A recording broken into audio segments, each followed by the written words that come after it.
හරි. මුලින්ම කියන්නම් මම පිළිබඳ පොඩි හැඳින්වීමක් කරන්නම්. මම හම්බන්තොට මාතර රත්නපුර දිස්ත්‍රික්ක වල ගිණුම්කරණය වසර 5ක් තිස්සේ. ඒ කියන්නේ 2016 ඉඳන් 2020ට එනකම් ගිණුම්කරණය කරන ගුරුවරයෙක්. එතකොට මම අවුරුදු 5ක තිස්සේ මේ දිස්ත්‍රික්ක තුනේ ගිණුම්කරණය උගන්වනවා. ඒ ගාම මමත් කියන්න මමත් A-level විභාගේ පාස් වෙලා හොඳ දිස්ත්‍රික් රැන්ක් එකක් දාලා ජයවර්ධනපුර විශ්වවිද්‍යාලයේ කළමනාකරණ උපාධියක් අදාරලා තමයි ගිණුම්කරණය උගන්වන්න ආරම්භ කරේ. හරි. ඒ ගාම මම කියන්නම් ඊළඟට සම්මන්ත්‍රණයට කලින් මම Google Form එකක් දාලා තිබුණා. ඒක හුඟක් කට්ටිය ෆිල් කරලා තිබුණා. සමහරු ෆිල් කරලා තිබුණේ නැහැ. ඒකෙදි මම අහලා තිබුණ ප්‍රශ්න ටිකක් තිබුණා. මොකද්ද මේ සම්මන්ත්‍රණයෙන් කිරීමෙන් අරමුණු කරන්න කියලා. සමහරු දාලා තිබුණා විෂය නිර්දේශය නැවත මතක් කර ගැනීම, ඊළඟට ගැටලුකාරී තියෙන පාඩම් ටික ආවරණය කර ගැනීම කියලා දාලා තිබුණා. සමහරු කාලය කළමනාකරණය කරන විදි පිළිබඳ අධ්‍යයනය කරන්න ඕනේ කියලා තිබුණා. තව සමහරු කියලා තිබුණා නිර්මාණශීලී ප්‍රශ්න සාකච්ඡා කරන්න. ඊළඟට හුඟක් වෙලාවට ගැටලුකාරී පාඩම් මොකද්ද කියලාත් මම අහලා තිබුණා. හුඟක් කටේ උත්තරේ ලියලා තිබුණේ සමාගම් දීලා තිබුණා. ඊට පස්සේ මුදල් ප්‍රකාශ කියලා ලියලා තිබුණා. කළමනාකරණ ගිණුම් කරන පාඩම් ටික කියලා තිබුණා. ඔන්න ඔය පාඩම් අමාරුයි කියලා තමයි කියලා තිබුණේ. හරි. ඊළඟට මම කියන්නම් අපි දැන් විෂය නිර්දේශය මම කලින් දාලා තිබුණා. විෂය නිර්දේශය සම්පූර්ණයෙන්ම දාලා තිබුණා. ඒකේ විභාග පේපර් හැදෙන විදියත් මම කලින් සෙමිනාර් එකට කලින් මම ගෲප් එකේ දාලා තිබුණා. ඒක මම හිතන්නේ කවුරුත් අධ්‍යයනය කරන්න ඇති කියලා. එතකොට ගිණුම් කරන හැදින්වීම පාඩමේ ඉඳන් අවසාන කළමනාකරණ ගිණුම් කරන පාඩම ආන්තික පිරිවැය ආයෝජන ඇගී පාඩමට යන දක්වාම විෂය නිර්දේශය 12 ශ්‍රේණියේ තියෙන ගිණුම් කරන හැදින්වීම ඉඳන් හවුල් ව්‍යාපාරට වෙනකන් 12 ශ්‍රේණියට විෂය නිර්දේශය 13 පටන් ගන්න ගිණුම් කරන ප්‍රමිත පටන්ගෙන සමාගම් එක්කම අවසානයේ කළමනාකරණ ගිණුම් කරන අවසාන පාඩම ආයෝජන ඇගී නැත්නම් ප්‍රාග්ධන ඇගීම් කියන පාඩම දක්වාම සිලබස් එක තියෙනවා. හරි. ඊළඟට මම කිව්වොත් ගිණුම්කරණයේ ධර්ම පේපර් දෙකක් වෙනවා. පළවෙනි කොටස සහ දෙවෙනි කොටස. එතකොට පළවෙනි කොටසේ තියෙන්නේ බහුවර්ණ 50ක්. මෙන්න මේ බහුවර්ණ 50 හැදෙන්නේ පළවෙනි බහුවර්ණයේ ඉඳන් 30 වෙනි එක දක්වාම ඉරිගහන තියෙන්නේ 30 ඉඳන් 50ට තියෙන්නේ කෙටි පිළිතුරු ලියන්න. එතකොට මේ පළවෙනි කොටසට කාලය තියෙන්නේ පැය 2යි. අනිත් එක පළවෙනි කොටසේ අනිවාර්යයෙන්ම විෂය නිර්දේශ සියලුම පාඩම් ආවරණය වෙනවා.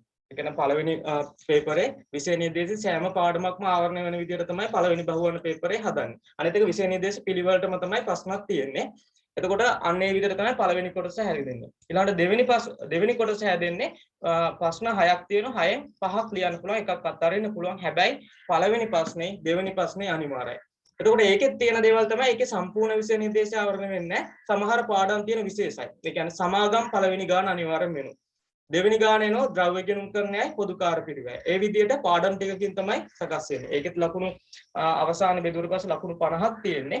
එතකොට ප්‍රශ්න 5ක් ඒත් පැය 3ක් ඇතුළත ලියන්න ඕන. අන්න මෙතන දැන් එන ගැටලුකාරී තැන් හුඟක් කටියට තියෙන්නේ. එකක් නිර්මාණශීලී ප්‍රශ්නයක් આવොත් කරන්න අමාරුයි. නිර්මාණශීලී ප්‍රශ්න කරන්නේ හැකියාව අඩුයි. අනිත් දේ කාලය කළමනාකරණය කිරීම. මේක ලියන්න ඕන පැය 2කට, මේක ලියන්න ඕන පැය 3කට.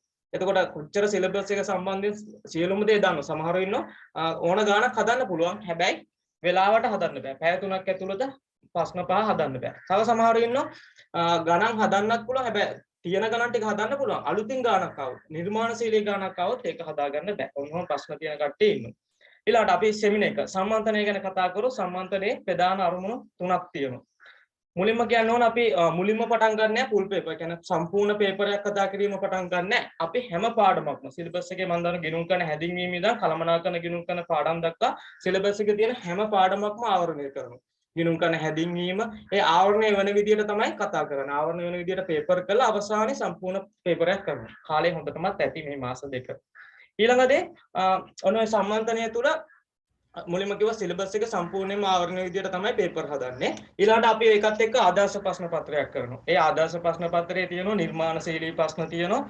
ඊළඟට ඔය කියපු කාලය කළමනාකරණය කරන විදි කෙටි ක්‍රමත් එක්ක ඔක්කොම දේවල් නිර්මාණශීලී ආදර්ශ ප්‍රශ්න පත්‍රයේ ඇතුළේ තියෙනවා. ඊළඟට තව එකක් ඒකත් එක්කම කරන විභාග ප්‍රශ්න පත්‍රයක්. ඒ කියන්නේ 2012 ඉඳන් 2020ට පාස් පේපර් ටික ආපු විදිය සහ එන විදියත් එක්ක අනේ පාස් පේපර් ටිකත් කතා කරනවා. ඔන්න ඔය තුන තමයි අපි සම්මන්ත්‍රණය තුල ප්‍රධාන අරමුණු කරගන්නේ. ඒතකොට ඔය සියලුම දේවල් තියෙන සියලුම ප්‍රශ්න විසඳ ගන්න පුළුවන්. හරි. ඊළඟට මොනවා හරි ප්‍රශ්නයක් තිබුණොත් මට ඔය chat box එකේ දාන්න පුළුවන්. මොනවා හරි මේ කියන දේවල් වල ප්‍රශ්නයක් තියෙනවා නම් chat box එකේ අනිවාර්යයෙන්ම ඉදිරිපත් කරන්න. සෙමිනාර් එකේ දා සම්බන්ධ කරපෙලා තුගා කෙනෙක් උත්තරත් එව්වා ප්‍රශ්නත් එව්වා ඒ විදිහට හැමදේම ඉදිරිපත් කරන්න.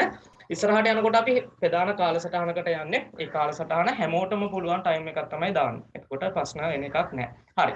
අපි මුලින්ම මම දීලා ඇති පළවෙනියෙන්ම print out කරගන්නයි කියලා ටියුටෝරියල් 1 කියලා එකකුයි paper 1 කියලා එකකුයි.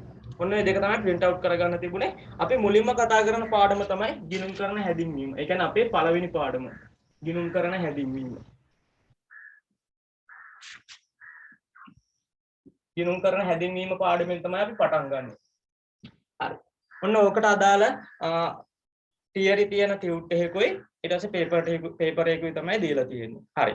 මම පොඩ්ඩක් කියන්නම් ගිණුම් කරන හැදින්වීම පාඩමේ වැදගත්කම. දැන් අපි කියනවා සමාගම් අමාරුයි. මුදල් ප්‍රහාපකාස අමාරුයි. හැබැයි හුඟ දෙනෙක් මේ ගිණුම් කරන හැදින්වීම පාඩමේ තියෙන බහුවර්ණ පිළිබඳ සැලකිලිමත් වෙන්නේ නැහැ. මතක තියාගන්න ගිණුම් කරන හැදින්වීම පාඩමෙන් බහුවර්ණ විභාගෙදී අවමය 8ක් නැත්නම් 7ක් එන්න පුළුවන් අවමය. ඒ කියන්නේ 7ක් 8ක් 9ක් වගේ බහුවර්ණ එන්න පුළුවන්. අවමය 7ක්. අවමය 7ක් 7ක් 8ක් අනිවාර්යයෙන්ම බහුවර්ණ එනවා. දැන් බහුවර්ණ පේපරේ හැදෙන හැටි කිව්වොත් වැඩිපුරම බහුවර්ණ පාඩම් ටිකක් තියෙනවා. එකක් තමයි මේ ගිණුම් කරන හැදින්වීමත් එක්ක ගිණුම් කරන සංකල්ප කියන එකත් කතා කරනවා. මෙන්න මේ ගිණුම් කරන හැදින්වීමෙන් බහුවර්ණ 8ක් 7ක් එනවා. ඊළඟට එන පාඩම තමයි වැඩිපුරම බහුවර්ණ එන්නේ හවුල් ව්‍යාපාර. හවුල් ව්‍යාපාර බහුවර්ණ 5ක් 6ක් එන්න පුළුවන්. ඊළඟට වැඩිපුරම එන පාඩමක් තමයි ගිණුම් කරන ප්‍රමිත. ගිණුම් කරන ප්‍රමිත වලින් බහුවර්ණ 9ක් 10ක් එනවා. 9ක් 10ක් එනවා. ඔන්න ඔය පාඩම් ටිකෙන් තමයි වැඩිපුරම බහුවර්ණ සැකස් වෙන්නේ. එතකොට බැලුවොත් ගිණුම් කරන හැදින්වීමෙන් බහුවර්ණ 7ක් තියෙනවා. හැබැයි අපි ඔය කතා කරන සමාගම් ගත්තොත් බහුවර්ණ 2යි එන්නේ. ඊට පස්සේ මුදල් ප්‍රහාපකාස බහුවර්ණ 2යි එන්නේ. කළමනාකරන කිනුම් පාඩම් වලින් බහුවර්ණ 2යි එන්නේ. ඒ වගේ සමහර පාඩම් වලින් වැඩිපුරම බහුවර්ණ එන පාඩම් තියෙනවා, අඩුවෙන් බහුවර්ණ එන පාඩම් තියෙනවා. හැබැයි ගිණුම් කරන හැදින්වීමෙන් දෙවෙනි කොටසේ ප්‍රශ්නයක් එන්නේ නැහැ.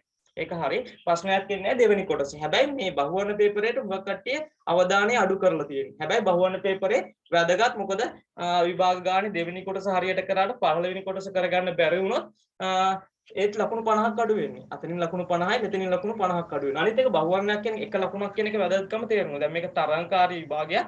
ඩිස්ට්‍රික්ට් රෑන්ක් එකක් තියෙනවා, අයිලන්ඩ් රෑන්ක් එකක් තියෙනවා. ඒතකොට එක බහුවර්ණයක එක ලකුණක වැදගත්කම කොච්චරද කියලා තේරෙනවා.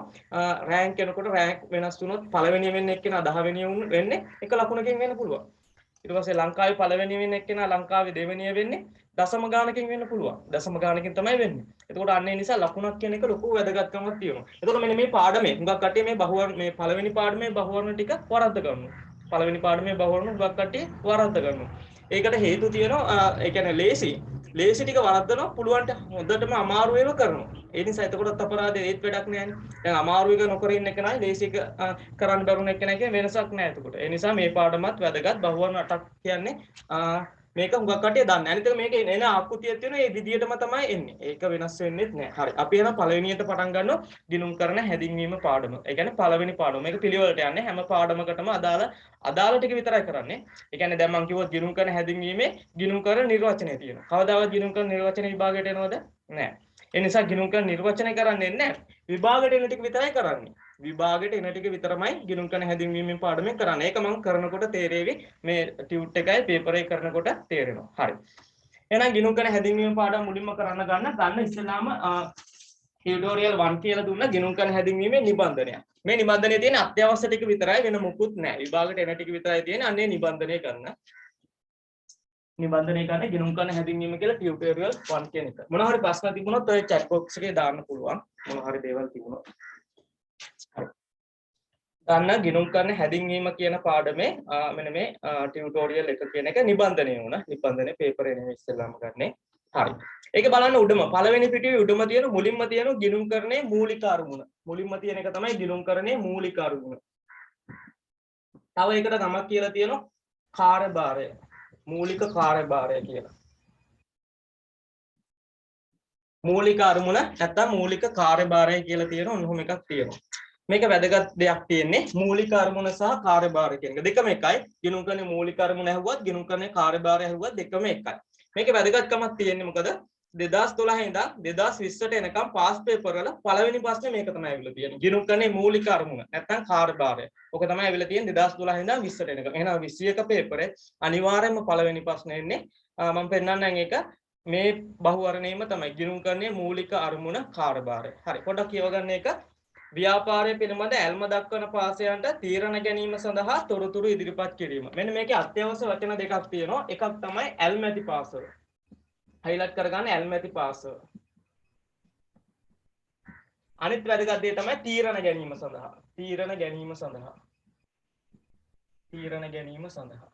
ඔන්න ඔය වචන දෙක අනිවාර්යයෙන්ම තියෙන්න ඕන. ඇල්මැති පාසව සහ තීරණ ගැනීම සඳහා කියන එක තියෙන්න ඕන. ගිණුම්කරණයේ මූලික අරමුණ තමයි ඇල්මැති පාසයන්ට තීරණ ගැනීම සඳහා තොරතුරු සැපයීම. මේ ඇල්මැති පාසව කියන්නේ කවුද? අපේ ව්‍යාපාරයේ කොටස් දෙකක්. එකක් ඉන්නවා අභ්‍යන්තර පාසව. ඇතුළේ ඉන්න කට්ටිය. කවුද ඉන්නේ? අයිතිකරු, කළමනාකරු, සේවකයා. ඊළඟට බාහිර පාසවට ඉක්ුත් ඉන්නවා. බාහිර කියන්නේ පිටේ ඉන්න කට්ටිය. ව්‍යාපාරයෙන් පිටේ ඉන්න කට්ටිය. කවුද? රජයේ ඉන්නෝ, ප්‍රධාන වශයෙන් ගනුදෙනුකරුවෝ ඉන්නෝ, ණය සපයන ආයතන ඉන්නෝ. ඔන්න ඔය සියලුම පාසයන්ට අයිතිකරු, කළමනාකරු, සේවකයා වගේම රජයේ ගනුදෙනුකරුවෝ, ණය සපයන ආයතන මේ ඇල්මැති පාසය ගැන ඉස්සරහට කතා වෙනවා. සියලුම පාසයන්ට තීරණ ගැනීම සඳහා තොරතුරු සැපීම තමයි ගිණුම්කරණයේ මූලික අරමුණ. එහෙනම් ගිණුම්කරණයේ මූලික අරමුණ කියනකොට අනිවාර්යයෙන්ම තියෙන්න ඕන දෙයක් තමයි ඇල්මැති පාසව කියන එක තියෙන්නත් ඕන. තීරණ ගැනීම සඳහා තොරතුරු සැපීම කියලා තියෙන්න ඕන. මේ වචන දෙක අනිවාර්යයි. දැන් කිව්වොත් මේක ඇල්මැති පාසව එක පාසයක් විතරක් ඉන්නත් බෑ. ඇල්මැති පාසව ගම සියලුම පාසව ආවරණය වෙනවා. සියලුම පාසයන්ට තීරණ ගැනීම සඳහා තොරතුරු සැපීම තමයි ගිණුම්කරණයේ මූලික අරමුණ. මේක තමයි 2021 පේපරෙත් වෙන පළවෙනි බහුවරණය. ඇල්මැති පාසයන්ට තීරණ ගැනීම සඳහා තොරතුරු සැපීම. හරි. මෙන්න මේක හොඳට මතක තියාගන්න. මෙන්න මේ වචන දෙක highlight කරගන්න. ඇල්මැති පාසයයි තීරණ ගැනීම සඳහා කියන එක. ඔන්න ඔය වචන දෙක අනිවාර්යයෙන්ම තියද බලන්න උත්තරේ. ඒක තමයි අපිට ගන්න පුළුවන් උත්තරේ ගිණුම්කරණයේ මූලික අරමුණ කියලා ඇහුවත් මූලික කාර්යභාර කියලා ඇහුවත් උත්තරේ යන්න ඕන මොකද එහෙනම් ඇල්මැති පාසයන්ට තීරණ ගැනීම සඳහා තොරතුරු සැපීම. හරි. මම මේ පළවෙනි එකත් එක්ක ඔය පේපරේ ප්‍රශ්න පත්‍ර එකක් කතා කරනවා. ඊට පස්සේ මම පෙන්නන්න පුළුවන් පාස් පේපර් කොහොමද හැදෙන්නේ කියලා. දැන් ඒ ගාමම ගන්න පේපරයක් දීලා තියෙනවනේ. පේපර් 1 කියලා එකක් ගිණුම්කරණ හැදින්වීමේ පේපර් 1 කියලා එකක් දීලා තියෙනවා. ඒක ගන්න. හරි. පේපරේ ගන්න. පේපරෙත් මේ වගේම කතා කරමු. පේපරේ තියෙන පළවෙනි පිටුවේ පළවෙනි ප්‍රශ්නේ බලන්න ගිණුම්කරණයේ මූලික අරමුණ වඩාත් හොඳින් විස්තර වනුයේ. ගිණුම්කරණයේ මූලික අරමුණ වඩාත් හොඳින් විස්තර වනුයේ. හරි. මට පුළුවන් නම් මේකේ උත්තරයක් දෙන්නකෝ chat box එකේ දාන්නකෝ උත්තරේ කීයද මේකේ උත්තරේ එන්නේ කියලා. දැන් මම මේ කියපු එකත් එක්ක ගිණුම්කරණයේ මූලික අරමුණ කියනකොට තියෙන්න ඕන ඇල්මැති පාසවයි තීරණ ගැනීම සඳහා තොරතුරු සැපීමයි. මට උත්තරයක් පුළුවන් නම් කියන්න.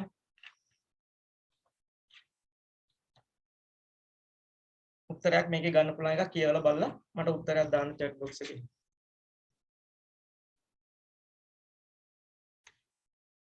උත්තරේ බලන්න උත්තරය ගන්න පුළුවන් උත්තරය තමයි 3.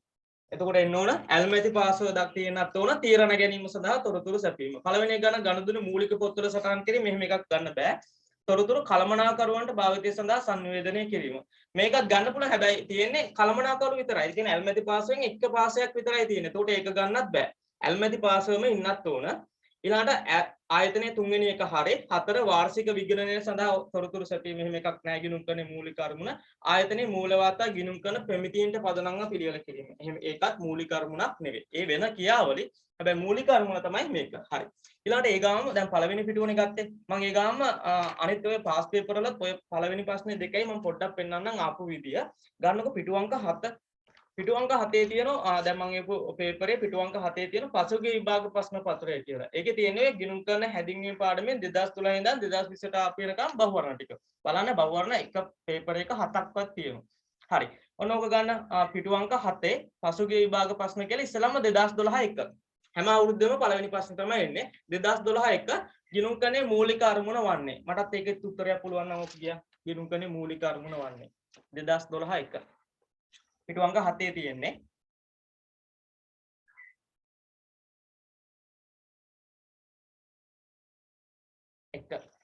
2012 එක. මේක මතක තියාගන්න ඇල්මැති පාසයන්ට තීරණ ගැනීම තියෙනවා. ඇල්මැති නැත්තම් මේ තොරතුරු භාවිතා කරන පාසය කියලා තුනක් හරි. කීයද ගන්න පුළුවන්? උත්තරේ 5. ආයතනයේ පිළිබඳ තොරතුරු භාවිතා කරන පාසයන්ට තීරණ ගැනීම සඳහා. එතකොට ඇල්මැති පාසය කියන එකම තමයි තියෙන්නේ. මේ තොරතුරු භාවිතා කරන පාසයනේ ඔක්කොම භාවිතා කරන පාසය සඳහා තීරණ ගැනීම සඳහා තොරතුරු සැපීම. අනිත් එකක්වත් ආසන්නවත් ගන්න බෑ උත්තර. ඊළඟට පිටු අංක 8 බලන්න හැම අවුරුද්දෙම පළවෙනි ප්‍රශ්නේ බලන්න 2013 1 2013 1 ඒකටත් ගන්න පුළුවන් උත්තරයක් කියන්න. මම කියන මූල ගිණුම්කරණයේ මූලික කාර්යභාරය වඩාත් හොඳින් විස්තර කරන්න. කාර්යභාරය කිව්වත් මූලික අරමුණ කිව්වත් එකම තමයි. මොකක්ද ඒක ගන්න පුළුවන් උත්තරේ?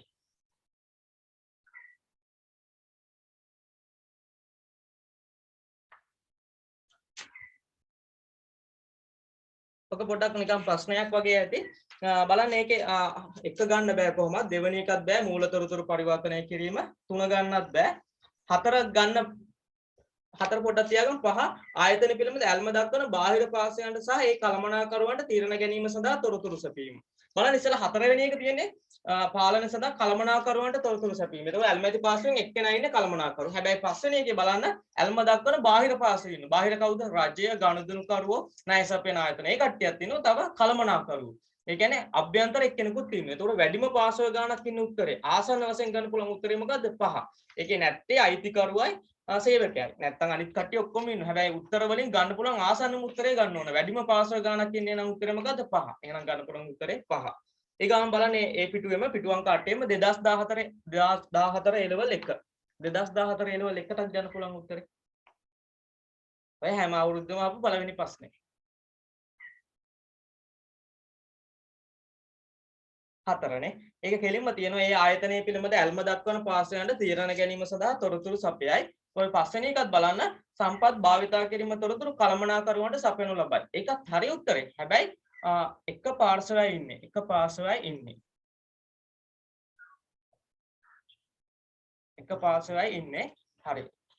එක පාර්ශ්වයයි ඉන්නේ. ඒ නිසා ඒ උත්තරේ ගන්න පුළුවන් උත්තරේ කීයද? හතරවෙනි උත්තරේ. හතරවෙනි උත්තරේ තමයි ගන්න පුළුවන්. හරි. ඊළඟට මෙතන මම හිතන්නේ තව කවුරු හරි ආපු නිසා මම පොඩ්ඩක් මේ කියන්නම් මම කරපු ටික. හරි. 2014 ලෙවල් ගත්තා. මම මේ දැන් කතා කරපු ටික තියෙන්නේ මේ ටියුටෝරියල් එකේ පළවෙනි එක. අපි දැන් ඉස්සෙල්ලා කතා කරා මේ කොහොමද සෙමිනාර් එක කරන්නේ. මම ආපු එක්කෙනෙක්ට මේ කියන්නේ. ටියුටෝරියල් එකේ ඒ කියන්නේ අපි ඉස්සෙල්ලා මේ ගත්තේ මේකේ තියෙනවා නිබන්ධනයකුත් දීලා තියෙනවා පේපරයක් තියෙනවා. පේපරේ පළවෙනි පේපරේ තමයි අපි ගත්තේ. එතකොට පේපරේ පළවෙනි එකේ මුලින්ම තියෙන එක තමයි ගිණුම් කරන්නේ මූලික අරමුණ. මූලික අරමුණ තමයි ගිණුම් කරන්නේ මූලික අරමුණ තමයි මුලින්ම තියෙන්නේ. එතකොට මේ මූලික අරමුණ තමයි 2012 ඉඳන් 2020ට වෙනකම් පේපර් වල පළවෙනි ප්‍රශ්නෙට එන්නේ. ඒ නිසා ගිණුම් කරන්නේ මූලික අරමුණ ආපහු කිව්වොත් මේකේ තියෙනවා ආයතන පිළිබඳ ඇල්ම දක්වන පාර්ශ්වයන්ට තීරණ ගැනීම සඳහා තොරතුරු සැපීම. ඇල්ම දක්වන පාර්ශ්වයන්ට තීරණ ගැනීම සඳහා තොරතුරු සැපීම. එතකොට මේ ගිණුම් කරන්නේ මූලික අරමුණේ තියෙන ඕන අනිවාර්ය ලක්ෂණය තමයි ඇල්මැති පාර්ශ්වයේ ඉන්න ඕන තීරණ ගැනීම සඳහා තොරතුරු සැපීම. ඇල්මැති පාර්ශ්ව කිව්වම අයිතිකරු අභ්‍යන්තර කට්ටිය ගත්තොත් අයිතිකරු කළමනාකරු සේවකයා, බාහිර කට්ටිය ගත්තොත් රජය ගනුදෙනුකරුවෝ සේවකයෝ. ඔන්න ඔය සියලුම පාර්ශ්ව ඉන්නත් ඕන තීරණ ගැනීම සඳහා තොරතුරු සැපීම කියලා තියෙන්නත් ඕන. ඔන්න ඔය වචන දෙක තියෙනම් ඒක තමයි ගිණුම් කරන්නේ මූලික අරමුණ. ඒක තමයි මේ විභාගයට එන ටික තමයි අනිවාර්යයෙන්ම කතා කරන්නේ. හරි. ඒකත් එක්කම අපි පේපරේ බැලුවා. මේ පේපරයක් දීලා තියෙනවා පේපරේ පළවෙනි ප්‍රශ්නේ. පේපරේ පළවෙනි ප්‍රශ්නේ පේපරේ පළවෙනි ප්‍රශ්නෙට ගන්න පුළුවන් උත්තරයක් මම කිව්වා ගිණුම් කරන්නේ මූලික අරමුණ වඩාත් හොඳින් විස්තර කරනුවේ තියෙන්න ඕන මොකද්ද ඇල්මැති පාර්ශ්වයන්ට තීරණ ගැනීම සඳහා තොරතුරු සැපීම. එතකොට උත්තරය ගන්න පුළුවන් උත්තරේ 3. ඊළාට ඒ වගේම මේ පේපරේ තියෙන පසුගිය විභාග ප්‍රශ්න පත්‍රයක් කියලා. ඒක ඉස්සෙල්ලාම පිටු අංක 9. ඒ කියන්නේ 2012 ඉඳන් 2020ට යනකම් පළවෙනි පාඩමෙන් ආපු බහුවර්ණ ටික තියෙනවා. හරි. ඒකේ 2012 A level එකේ පළවෙනි ප්‍රශ්නෙට මම උත්තරේ කිව්වා. පළවෙනි ප්‍රශ්නේ ගිණුම් කරන්නේ මූලික අරමුණ අහන්නේ. හැම අවුරුද්දෙම පළවෙනි ප්‍රශ්නේ. ඒකේ උත්තරේ ගන්න පුළුවන් එක 5. ඊළාට කතා කරා පිටු අංක 8 2013 A level 1. ඒකෙත් උත්තරේ ගන්න පුළුවන් උත්තරේ කීයද? ඇල්ම දක්වන පාර්ශ්වයන් බාහිර පාර්ශ්වයන්ට කළමනාකරුවන්ට තීරණ ගැනීම සඳහා තොරතුරු ලැබීම 5. 2014 කතා කරා 2014 ගන්න පුළුවන් උත්තරේ 4නේ. හරි. ඊළාට බලන්න 2015. දැන් මෙතනින් තමයි අපි නවත්තුවේ. හරි 2015 ගන්න පිටු අංක 10 තියෙන. පිටු අංක 10. පිටු අංක 10. 2015 A level. හරි. මේකට ගන්න පුළුවන් උත්තරේ කියන්නේ 2015 A level. මේකේ තියෙන පහත දැක්කන කුමන ප්‍රකාශයෙන් ආයතනයේ මූලික ගිණුම් කරන්නේ මූලික කාර්යභාර සම්බන්ධ වේද? මම කිව්වා මූලික අරමුණ කිව්වත් කාර්යභාර කිව්වත් එකම තමයි. ඒ නිසා මේකේ ගන්න පුළුවන් උත්තරය මට chat box එකේ එවන්න. කීයද ගන්න පුළුවන් උත්තරය කියලා 2015 A level එකට. 2015 A level එකට ගන්න පුළුවන් උත්තරේ. පිටු අංක 10 2015 A level.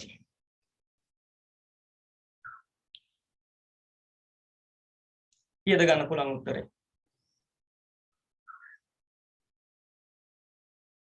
බලන්න ඒකේ ගිණුම් කරන්නේ මූලික කාර්යභාරය සම්බන්ධයෙන් නිවැරදි වේද? එතකොට බලන්න ඒකේ ගන්න පුළුවන් උත්තරේ කීයද? කවුරු හරි ගන්නකො උත්තරය? මාත් එක්කම මේවත් කරා නම් සම්පූර්ණ හොඳයි. එතකොට දැනුමක් එනවා මොකද කරන්නේ මොනවද කරන්න කියන එක. උත්තරයක් කියන එක මට chat box එකේ දාන්න ගන්න පුළුවන් උත්තරේ 2015 level එකට.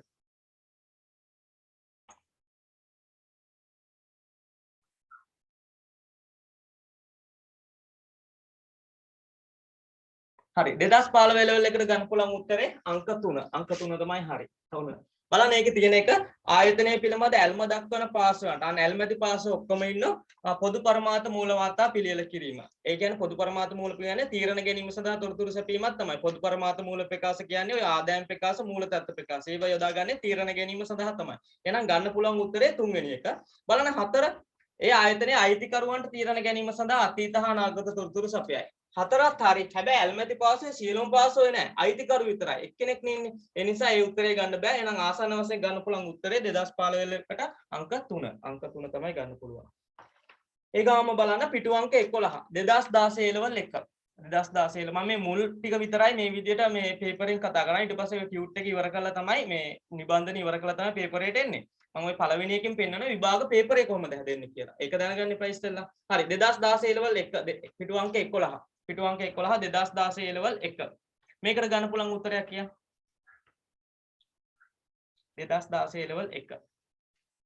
ඒකේ තියෙන පහත කුමන ප්‍රකාශය ආයතනයේ ගිණුම් කරන්නේ ප්‍රධාන අරමුණ වඩාත් හොඳින් විස්තර කරනු ලබයිද? මොකද්ද ගන්න පුළුවන් උත්තරේ? කෙලින්ම මේක බලා ගන්න පුළුවන් මොකද්ද? ආයතනයේ ඇල්ම දක්වන පාසුවන්ට තීරණ ගැනීම සඳහා තොරතුරු සැපීම. උත්තරේ 5නේ. උත්තරේ 5 තමයි ගන්න පුළුවන්. පළවෙනි එක ගන්න බෑ ආයතනයේ ගණතුණු ගිණුම් පොත්වල සටහන් කිරීම. අනිත් 4 බලන ආයතනයේ තොරතුරු කළමනාකරුවන්ට භාවිතය සඳහා sannivedanaya කිරීම. ඒක හරේ. හැබැයි ඇල්මැති පාසුවේ සියලුම පාසුව නැහැනේ. කළමනාකරු කියලා විතරයි ඉන්නේ. එක්කෙනා ඉන්නේ. ඒ නිසා ඒක උත්තරේ ගන්නත් බෑ. ඒක උත්තරේ ගන්නත් බෑ. එහෙනම් උත්තරේ කීයද ගන්න පුළුවන්? 5. 2016 level 5 ගන්න පුළුවන්. හරි. ඊළඟට ගන්න පිටු අංක 12 2017 level 1 මේ කතා කරන්නේ ගිණුම් කරන්නේ මූලික අරමුණ කියලා මේ පේපරේ කතා කරන්නේ පේපරේ පිටු අංක 12 2017 level 1 2017 level 1 ආයතනයේ මූලික ගිණුම් කරන්නේ මූලික අරමුණ කුමක්ද මට ඒක පුළුවන් නම් උත්තරේ ගන්න පිටු අංක 12 2017 level 1 ප්‍රශ්නේ 2017 level 1 ප්‍රශ්නේ මොකද්ද ගන්න පුළුවන් උත්තරේ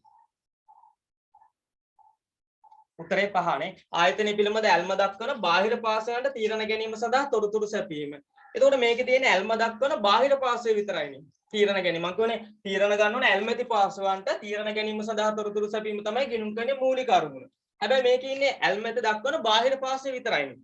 අනිත් උත්තරේ හේකවත් නැහැනේ වෙන පාසව කවුරුවත්. බාහිර කියනකොට ඉන්න ගනුදෙනුකරුවෝ රජය ඊට පස්සේ ණය සපයන ආයතන. ඒතකොට වැඩිම පාසව ගානක් ආවරණ වෙන උත්තරයක් විදිහට තියෙන්නේ අන්න ඒක විතරයි. එහෙනම් ගන්න පුළුවන් උත්තරෙත් ඒක තමයි උත්තරේ 5. අනිත් එකක්වත් ගන්න බෑ. ගිණුම් කරන්නේ මූලික අරමුණ විදිහට. හරි. ඊළඟට ඒ ගාම බලන්න පිටු අංක 14 2019 level 1. හැම අවුරුද්දෙම පළවෙනි ප්‍රශ්නේ මේක තමයි එන්නේ. ඒ කියන්නේ 2021 පේපරේ පළවෙනි ප්‍රශ්නේ ගිණුම් කරන්නේ මූලික අරමුණ. පිටු අංක 14 පළවෙනි ප්‍රශ්නේ. පිටු අංක 14 2019 level පළවෙනි ප්‍රශ්නේ. ගන්න පුළුවන් උත්තරේ පොඩ්ඩක් කියන්න. පහත කුමන ප්‍රකාශයෙන් ගිණුම් කරන්නේ ප්‍රධාන අරමුණ වඩාත් හොඳින් විස්තර කරනු ලබයිද පේපරේ පිටු අංක 14 2019 level 1 මට ඒකෙත් උත්තරයක් chat box එකේ දාන්න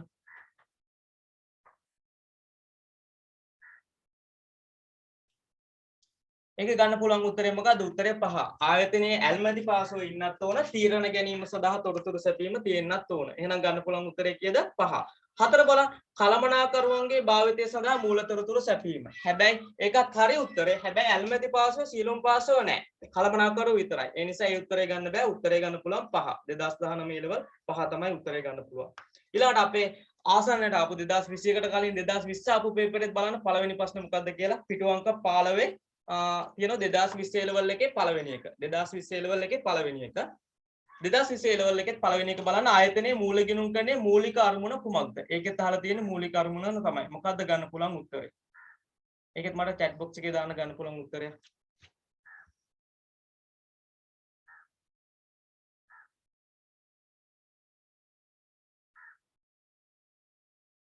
කීයද උත්තරේ ගන්න පුළුවන් ඒකෙත්? 2020 level.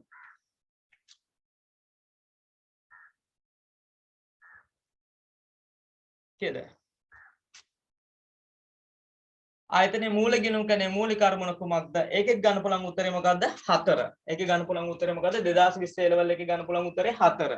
බලන්න ඒකේ තියෙන ඇල්මැති පාසුවන්ට තීරණ ගැනීම සඳහා තොරතුරු සැපීම. මේක නමින්ම තියෙනවා. ඇල්මැති පාසුවන්ට තීරණ ගැනීම සඳහා තොරතුරු සැපීම. පහ බලන්න වැරදි මොකද කියලා?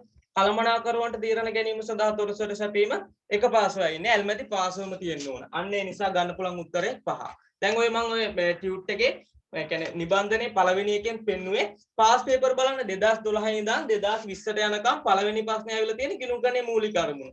එහෙනම් 2021 පේපරෙත් පළවෙනි ප්‍රශ්නේ එන්නේ ගිණුම්කරණයේ මූලික අරමුණම තමයි. අන්න ඒක පෙන්වන්න ඕන නිසා තමයි මම මේ පාස් පේපර් ටික කරේ. නැත්නම් ඉස්සරහට ඔය පාස් පේපර් කරන්න අපේ ආදර්ශ ප්‍රශ්න පත්‍රය තමයි කරන්නේ. හරි. බලන්න එතකොට ගිණුම්කරණයේ මූලික අරමුණ තමයි අනිවාර්යයෙන්ම පළවෙනි ප්‍රශ්නේ එන්නේ. එතකොට ඒක තියෙන්න ඕන දෙක මොකද්ද? ඇල්මැති පාසුව ඉන්නත් ඕන තීරණ ගැනීම සඳහා තොරතුරු සැපීම. ඔන්න ඔය දෙක තියෙනවා ඒ උත්තරේ ගන්න පුළුවන්. හරි.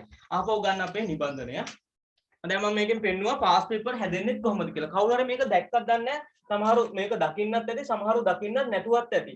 එකම විදිහකට පේපරේ හැදෙන්නේ. එකම ප්‍රශ්න ටික හැම අවුරුද්දෙම දාන්නේ. එතකොට මේ ප්‍රශ්න ටික දන්නවනම් ඊළඟ අවුරුද්දේ පේපරෙත් ඒ විදිහටම උපකල්පනය කරන්න පුළුවන්. ඒකයි කියන්නේ. ඒ කියන්නේ එකම දැන් පළවෙනි ප්‍රශ්නේ කාටත් කරන්න පුළුවන් වෙන්න ඕන. පළවෙනි ප්‍රශ්නේ හැම අවුරුද්දෙම එකම අහවිලා තියෙනවා. ගිණුම්කරණයේ මූලික අරමුණු. ඒක තියෙන්න ඕන කොටස් දෙක මොකද්ද? ඇල්මැති පාසයන්ට තීරණ ගැනීම සඳහා තොරතුරු සැපීම. හරි. දැන් ඔන්න නිබන්ධනය ගන්න අපි පළවෙනි එක ඉවර කරා ගිණුම්කරණයේ මූලික අරමුණ. ඒකෙන් පාස් පේපර් හැදිච්ච හැටිත් මම කියලා පෙන්නුවා. හරි. දැන් දෙවෙනි එක බලන්න. දෙවෙනි එක බලන්න නිබන්ධනයේ මොකක්ද තියෙන්නේ කියලා. ගිණුම්කරණ ක්‍රියාවලිය. ගිණුම්කරණ ක්‍රියාවලිය. මේකත් බහුවර්ණ වලට අනිවාර්යයෙන් වෙන්න පුළුවන්. දැන් මම කියවනේ මේ අපි මේ නිබන්ධනයේ තියෙන සම්පූර්ණයෙන්ම විභාගයට ගිණුම්කරණ හැදින්වීම. ඒ කියන්නේ පළවෙනි පාඩමේ මේ විභාගයට එන ටික විතරමයි. වෙන මුකුත් දාලා නැහැ. ගිණුම්කරණ හැදින්වීමේ ගිණුම්කරණ නිර්වචනය කරන්නේ නැති ඒ විභාගයට එන්නේ නැහැ. මෙන්න මේ ටික අනිවාර්යයෙන් වෙනවා. අනිවාර්යයෙන්ම මේ ටික එනවා. එතකොට මේ ටික තමයි අපි කරන්නේ. එතකොට අපි මුලින්ම කරා ගිණුම්කරණයේ මූලික අරමුණ. ඊළඟට තියෙන ගිණුම්කරණ ක්‍රියාවලිය. හරි. ඔන්න ඔක බලන්න ගිණුම්කරණ ක්‍රියාවලියේ පියවර වශයෙන් කියලා පියවර ටිකක් දීලා තියෙනවා. මේකත් බහුවර්ණයකට අනිවාර්යයෙන් වෙන්න පුළුවන්. උගක් පාස් පේපර් වල ඇවිල්ලා තියෙනවා. හරි. බලන්න පළවෙනි එක මොකක්ද තියෙන්නේ කියලා. පළවෙනි එක. ව්‍යාපාරයේ ගනුදෙනු හා සිද්ධියෙන් මුදල් මාධ්‍යයෙන් මැනීම. එහෙනම් පළවෙනි එක තමයි මුලින්ම වෙන දේ තමයි ගනුදෙනු හා සිද්ධියෙන් සිදුවීම. ගනුදෙනු හා සිද්ධියෙන් සිදුවීම. ගනුදෙනු හා සිද්ධියක් සිදු වෙන්න ඕන. උදාහරණයක් කිව්වොත් රුපියල් ලක්ෂයක යන්ත්‍රයක් මිලදී ගැනීම. රුපියල් 50000ක තොග මිලදී ගැනීම. ඇත්තටම මුලින්ම වෙන්න ඕන ගනුදෙනුවක් හා සිද්ධියක් සිදුවීමනේ. නැත්නම් මුදල් මාධ්‍යයෙන් මැනීම. එහෙනම් පළවෙනි එක ගිණුම්කරණයේ ක්‍රියාවලියේ පළවෙනි එක තමයි ගනුදෙනු හා සිද්ධියෙන් සිදුවීම. ඊළඟට දෙවෙනි එක බලන්න. හරි. දැන් මේ ගනුදෙනුවක් හා සිද්ධියක් සිදු වුණාට වැඩක් නැහැ. ඒව සනාථ කරන්න ලියවිලි වගේක් තියෙනවා. ඒවට කියන නමක් තියෙනවා අපි ගිණුම්කරණයේ මොනවද? මූලාශ්‍ර ලේඛන. මූලාශ්‍ර ලියවිලි. අපි මූලික සටහන් පොත් පාඩම එකල ඇති ඉන්වොයිසිය, ලදුපත, ගෙවීම් වවුචරය, හරපත, බැරපත කියලා. මූලාශ්‍ර ලියවිලි කියන්නේ කෙටියෙන් කිව්වොත් ගනුදෙනුවක් සිදු වුණා කියලා සනාථ කරන ලියවිලි. උදාහරණයක් විදිහට කිව්වොත් අපි මොකක් හරි කඩේකින් ගිහින් බඩුවක් ගන්නවා. එතකොට අපිට හම්බ වෙනවා මොකද්ද? රිසිට් පතක්. මෙන්න මේක ගත්තා කියලා. බස් එකේ යනවා. බස් එකේ හම්බ වෙනවා ටිකට් පත. එතකොට ඒක අපි ගනුදෙනු වුණා කියලා සනාථ කරන්න පුළුවන් නේ. ලිඛිත සාක්ෂියක්නේ. අන්න ඒවට තමයි මූලාශ්‍ර ලියවිලි කියන්නේ. අනිවාර්යයෙන්ම ගිණුම්කරණයේ ඕනද ගනුදෙනුවක් වාර්තා කරන්න නම් තියෙන්න ඕන ප්‍රධාන දේ මොකද්ද? මූලාශ්‍ර ලියවිලි. මූලාශ්‍ර ලියලා නැතුව කටින් කිව්වොත් අපි මං 50000ක තොගයක් මිලදී ගත්ත කියලා කිව්වට වැඩක් නැහැ. ඒක ස්ථිර කරන්න ලියවිල්ලක් ඕන. අපේ ලියවිලි ටිකකුත් තියෙන මූලික සටහන් පොතවල. දෙවෙනි පියවර තමයි මෙන්න මේ මූලාශ්‍ර ලේඛන මගින්. මෙන්න මේ මූලාශ්‍ර ලේඛන මගින් ගත් තොරතුරු මූලාශ්‍ර ලේඛන මගින් පදනම් කරගෙන මේ මූලාශ්‍ර ලේඛන පදනම් කරගෙන මුලින්ම දාන්නේ අපි මොනවයි? දැන් මූලාශ්‍ර ලේඛන පදනම් කරගෙන මුලින්ම සටහන් කරන පොත් වලට අපි නමක් කියනවා. මොනවද ඒ කියන නම? මූලික සටහන් පොත්. මූලාශ්‍ර ලේඛන පදනම් කරගෙන මුලින්ම දාන්නේ කොහොමද? මූලික සටහන් පොත්වල සටහන් කිරීම. මූලික සටහන් පොත්වල සටහන් කිරීම. අපි මූලික සටහන් පොත් කියලා මතක ඇති. ඕනම් 3 වෙනි පාඩමේ අපි කරලා තියෙනවා. 4 වෙනි පාඩමේ මුදල් ගෙවීම් ජර්නලය, මුදල් ලැබීම් ජර්නලය, ගැනුම් ඉන්වොයිස්, මේ ගැනුම් ජර්නලය, විකුණුම් ජර්නලය, ආපසුයුම් ජර්නලය, අන්න ඒ වගේ මුලින්ම දාන තැන තමයි මූලික සටහන් පොත්. මූලාශ්‍ර ලේඛන පදනම් කරගෙන තමයි මූලික සටහන් පොත්වල සටහන් කරන එක කරන්නේ. හරි. ඊළඟට 3. දැන් ඔන්න මූලික සටහන් පොත්වලක් දැම්මා. ඊළඟට ගිණුම්කරණය වෙන්නේ මොකද්ද? මතක ඇති අපි ඔය ටී ගිණුම් කියලා ගහනවා. ලෙජර් ගිණුම් ගහනෝනේ. ටී ගිණුම් වලට දානෝනේ. ටී ගිණුම් කියලා ගාලා හර බැර අනුව දානවා. දිත් සටහන් ක්‍රමයට. උදාහරණයක් ගත්තොත් ණයට ගැනුම් දැම්මොත් ගැනුම් ගිණුම හර ණය හිමියෝ බැර කියලා ගිණුම් දෙකක් ගහලා ඒ ගිණුම් වලට දානවා. අන්න ඒ මූලික සටහන් පොත්වල සටහන් කරති තොරතුරු තුන්වෙනි පියවර තමයි ලෙජර් ගිණුම් වලට පිටපත් කිරීම. ලෙජර් ගිණුම්. ඒ කියන්නේ අපි T ගිණුම් වලට පිටපත් කිරීම තමයි තුන්වෙනි පියවර. එහෙනම් ගිණුම් කරන්නේ ක්‍රියාවලියේ තුන්වෙනි පියවර මතක තියාගන්න ලෙජර් ගිණුම් වලට පිටපත් කිරීම. හරි. අපි ඔන්න ලෙජර් ගිණුමුත් දැම්මා. ඊළඟ හතරවෙනි පියවර තමයි ලෙජර් ගිණුම් තුලනය කරන්න එපා. තුලනය කරලා ලෙජර් ගිණුම් තුලනය කළා අපි සාමාන්‍යයෙන් හදන එකක් තියෙනවා ශේෂ පිරිසුම. ලෙජර් ගිණුම් තුලනය කළා ශේෂ පිරිසුම. මේක හුඟක් වෙලාවට හදන්නත් පුළුවන්, හදන්න නැති වෙන්නත් පුළුවන්. ශේෂ පිරිසුමක් හදන එකේ පරමාර්ථය තමයි හර ශේෂ වලට බැර ශේෂයන් සමාන වෙනවද කියලා බලා ගන්න. එහෙනම් ලෙජර් ගිණුම් තුලනය කළා ශේෂ පිරිසුමට සටහන් කරන එක තමයි ශේෂ පිරිසුමක් පිළියෙල කිරීම තමයි අපේ ගිණුම් කරන ක්‍රියාවලියේ හතරවෙනි පියවර. ඊළඟට අවසාන පියවර මොකද්ද? අවසාන පියවර තමයි මූල ප්‍රකාශන පිළියෙල කිරීම. මූල ප්‍රකාශන.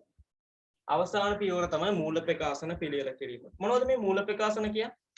අපි හදපු ඒවා ටිකක් තියෙනවා. ලාභය හෝ අලාභය දැනගන්න හැදුවේ මොකද්ද? ආදායම් ප්‍රකාශය. වත්කම් වගකීම් හිමිකම් දාලා හැදුවේ මොකද්ද? මූල තත්ත්ව ප්‍රකාශය. තව ඔය සමාගම් වල විතරක් හදන ඒවා තමයි හිමිකම් වෙනස් වීමේ ප්‍රකාශය. ඔය හුඟක් කටට අමාරු කියපු පාඩම මුදල් ප්‍රවාහ ප්‍රකාශ. ඊළඟට සටහන්. ගිණුම් කරන ප්‍රතිපත්ති වෙනස් වීම ඇතුළු සටහන්. ඔන්න වගේ ඒවට තමයි කියන්නේ මූල ප්‍රකාශන. මූල ප්‍රකාශ පහක් තියෙනවා. පහම හදන්නේ සමාගම් වල.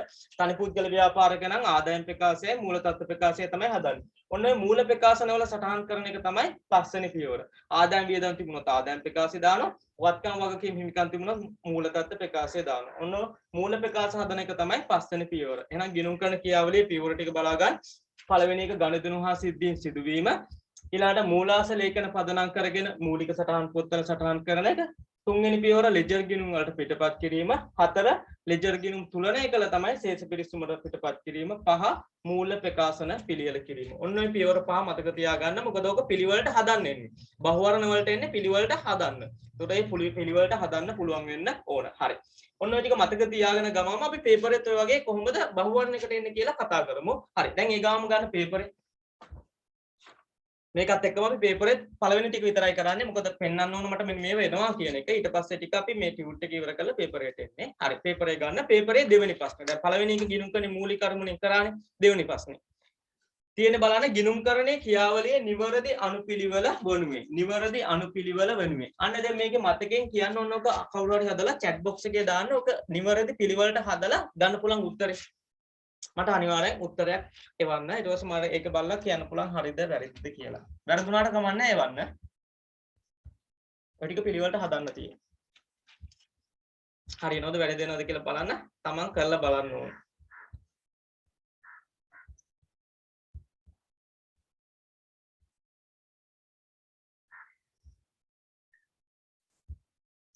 අපි මේ මම කියවනේ සීරීස් එක මුලින් ආපු නැති කට්ටිය ඉන්නවනම් කියන්නේ මුලින් කියන්නේ අපි මේ සියලුම පාඩම් වල අදාළ ටික වැදගත්ම ටික පේපර් සහ දැන් මේ පළවෙනි පාඩමේ විතරයි නිබන්ධනයක් දෙන්න තියෙන්නේ. මොකද දෙවෙනි පාඩමේ ඉඳන් තියරි නෑනේ සම්පූර්ණ ගණන් ටික තියෙන්නේ. නිර්මාණශීලී ප්‍රශ්න ටික තියෙන්නේ. ඒක පළවෙනි පාඩමේ තියරි ටිකක් තියෙන්නේ. ඒ ටික වැදගත්. මොකද පළවෙනි පාඩමෙන් බහුවර්ණ 8ක් 7ක් අනිවාර්යයෙන්ම විභාගෙට එනවා. 7ක් වෙනවා. 7ක් 8ක් විභාගෙට අනිවාර්යයෙන්ම තියෙනවා. ගිණුම් කරන සංකල්පات එක්ක. ඒ නිසා පළවෙනි පාඩම වැදගත්. දෙවෙනි කොටසේ ප්‍රශ්නයක් නැති වුණාට. හරි. මට මේක කවුරු හරි උත්තරයක් කියන්න හදලා chat box එකේ දාන්න දෙවෙනි ප්‍රශ්නට ගන්න පුළුවන් උත්තරේ.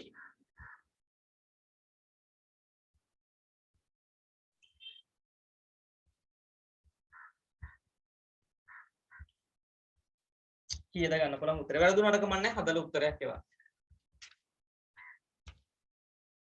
මේ වගේ බහුවන අනිවාර්යෙන් එනවා. සමහරට දන්නවත් නැතිව ඇති මේකද පාස් පේපර් වල එන්නේ කියලා මේව තමයි එන්නේ. මේ දැන් මේ නිබන්ධනයේ තියෙන ගිණුම් කරන හැඳින්වීමේ ලොකු ටිකක් නැහැ. හැබැයි මේ ටික අනිවාර්යෙන්ම තියෙන්නේ. මේ ටික තමයි විභාග පේපරේ තියෙන්නේ. මම ඒක අවසන් කරාට පස්සේ තේරෙයි. මේ ටික කියලා මුල ඉඳන් ඉන්න ඕන අවසන් වෙනකම් හරියට තේරෙන්නේ නම් මොකද්ද මේ වෙන්නේ කියන එක. කවුරුහරි උත්තරයක් එවන්න.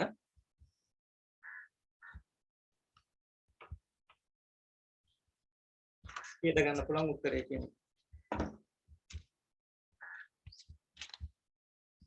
හරි මම බලන්නම් ඉස්සෙල්ලා මම කරන ගිණුම් කරන ක්‍රියාවලියේ නිවැරදි අනුපිළිවෙලට දක්වන්න කියලා තියෙනවා. හරි මුලින්ම බලන්න මුලින්ම ගන්න පුළුවන් එකක් බලන්න. මුලින්ම අතර ව්‍යාපාර වෙන්න ඕන මොකද්ද ගිණුම් කරන ක්‍රියාවලිය? ව්‍යාපාරයේ ගනුදෙනු සිදුවීම. එහෙනම් පළවෙනි එක ගන්න පුළුවන් ඊනේ. ඊ ගන්න පුළුවන්. ඊළඟේ බලන්න ඊළඟට ගන්න පුළුවන් එක. අන්න ගනුදෙනු සිදු වුණාට කමක් නැහැ. ඊළඟට මම කිව්ව මුලින්ම වෙන්න ඕන දෙයක් මූලාශ්‍ර ලේඛන පිළියෙල කිරීම. එහෙනම් ගන්න පුළුවන් උත්තරේ B. ඊළඟ එකට ගන්න පුළුවන් B.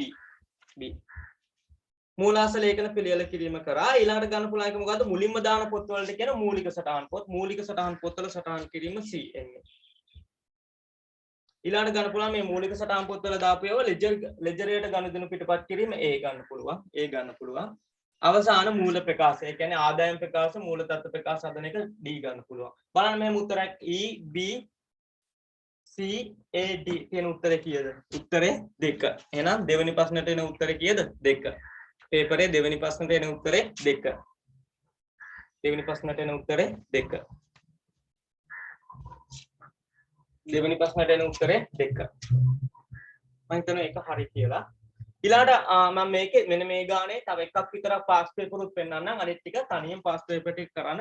පසුගිය විභාග ප්‍රශ්න පත්‍රයක් කියලා තියෙනවනේ පිටු අංක 7 ඉඳන් පිටු අංක 7 ගන්න පිටු අංක 7 පේපරේ පිටු අංක 7 පේපරේ හරි 7 2012 A level කියලා තියෙන්නේ අන්න ඒකේ 2. බලන්න විභාගෙත් මේ ටිකම තමයි එන්නේ 2012 A level 2. දෙවෙනි ප්‍රශ්නේ ගිණුම් කරන ක්‍රියාවලිය තුළ පහත කාර්ය නිවැරදි අනුපිළිවෙල කුමක්ද? අන්න මේක මට උත්තරයක් එවන chat box එකේ හරියට උත්තරේ හදලා 2012 A level එකේ දෙවෙනි ප්‍රශ්නෙට උත්තරයක් හදලා කියන්න.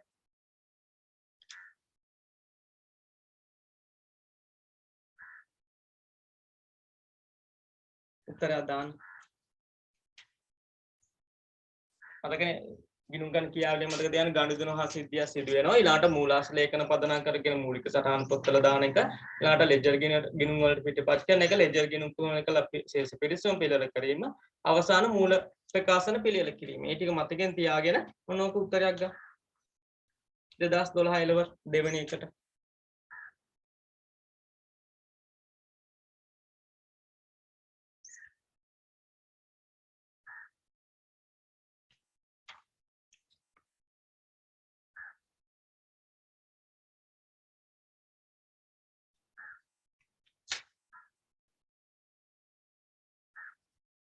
කීයද ගන්න පුළුවන් උත්තරේ?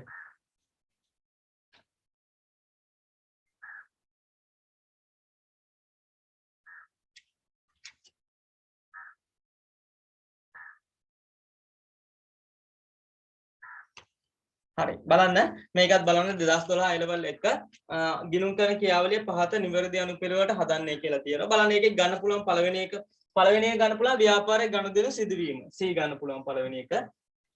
ඊළාට මූලාශ්‍ර ලියවිලි ඒකෙත් ඊළාට ගන්න පුළුවන් එක තමයි මූලාශ්‍ර ලියවිලි පිළිවෙල කිරීම. ගනුදෙනු සිදු වුණාට පස්සේ මූලාශ්‍ර ලියවිලි මුලින්ම හදන එක. ඊළාට තියෙන එක බලන්න පුළුවන් එක මූලික පොත්වල. ඊළාට මුලින්ම කරන්නේ මූලික පොත්වල සටහන් කිරීම. A ඊළාට ගනුදෙනු ලෙජරයට පිටපත් කිරීම. E අවසාන ශේෂ පිරිසුම් පිළිවෙල කිරීම. දැන් මේකේ මූල ප්‍රකාශන පිළිවෙල කිරීම නෑ. එක පියවරක් එහෙම නැති වෙන්න පුළුවන්. එහෙනම් ශේෂ පිරිසුම් පිළිවෙල කිරීම D. හරි. මෙන්න මෙහෙම තියෙන උත්තරයක් බලන්න. C B A E D කීයද උත්තරේ ඒකේ? උත්තරේ 2. උත්තරේ 2. හරි. අනිත් පාස් පේපර් වලත් මේකම තියෙනවා. ගිණුම් කරන ක්‍රියාවලිය අනිවාර්යයෙන්ම තියෙනවා. මම තව එකක් විතරක් පෙන්නන්නම්. අනිත් ඒවත් පොඩ්ඩක් බලලා කරන්න. අවසාන ආපු විභාගයේ 2019 A level පේපර් එක මම පෙන්නන්නම්. පිටු අංක 14 බලන්න. මේක හුඟක් අවුරුදු වල ඇවිල්ලා තියෙනවා. මේක හරියට කරන්න 2014 A level දෙවෙනි ප්‍රශ්නේ. පිටු අංක 14 2019 A level දෙවෙනි ප්‍රශ්නේ. පිටු අංක 14 2019 A level දෙවෙනි ප්‍රශ්නේ. ගිණුම් කරන ක්‍රියාවලිය තුළ පහත පියවර සිදුවන නිවැරදි අනුපිළිවෙල කුමක්ද? මොකද ඇතුලේ තව පේපර් වල තියෙනවා. මම මේක තව එකක් පෙන්නන්නේ. මොකද මට ඊට පස්සේ ඊළඟට අපි පියවර ඇසෙන් අපි නිබන්ධන ඉවර කළා තමයි පේපර් එකට එන්නේ. ඒක නිසා මට මේක පෙන්වන්න ඕන නිසා මම කරන්නේ පාස් පේපර් වල එනවා කියලා පෙන්වන්නේ මේ ටික. හරි. බලන්න 2019 A level දෙවෙනි ප්‍රශ්නේ පිටු අංක 14 2019 A level දෙවෙනි ප්‍රශ්නේ. ඒකේ තියෙන ගිණුම් කරන ක්‍රියාවලිය පහත සිදුවන නිවැරදි අනුපිළිවෙල කුමක්ද? මේකත් මට කවුරුහරි උත්තරයක් දෙන්න හදලා. බලන්න මොකද්ද මුලින්ම එන ටික කියලා ඒ විදිහට හදලා කියන්න. ඕකේ තියෙන A B C D E තියෙන්නේ. හදා ගන්න D කියලා දෙකක් පැටලලා තියෙනවා. D වලින් පස්සේ තියෙන E කියන එක. ජර්නල් සටහන් ලෙජරයට පිටපත් කිරීම තියෙන E. E. ඔකත් හදලා කියන්න. 2019 level එක.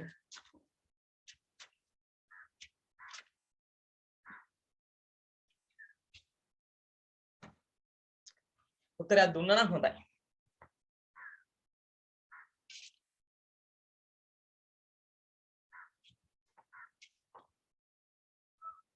එතකොට තේරුණා කියලා හරි දැනගන්න පුළුවන්. ඒකයි මම රෙකෝඩින් වලට වඩා ඩිරෙක්ට් කතා කරලා ඉන්නක හොඳයි කියලා තියෙනවා. මගේ ප්‍රධාන පන්තියක වුණා නම් මට කියන්න තියෙනවා මේ සෙමින එකේ මගේ ගෝලේ කවුරුවත් නැහැ. ඔක්කොම අලුත් කට්ටිය ඉන්නේ. එතකොට අලුත් කට්ටිය මුලින්ම දන්නේ නැහැ නේ මොකද කියලා මගේ පන්ති වුණා නම් මම එහා පැත්තෙන් අහන උත්තරයක් අනිවාර්යෙන්. දැන් මම මෙතන කියන්නේ chat box එකේ දාන්න. උත්තරයක් දාන්න. 2019 ලෙවල් එකට. වැරදුනාට කමක් නැහැ. මට ඕන කොහොම හරි වැරදෙන්න හරි උත්තරයක් කරනවද කියලා බලා ගන්න.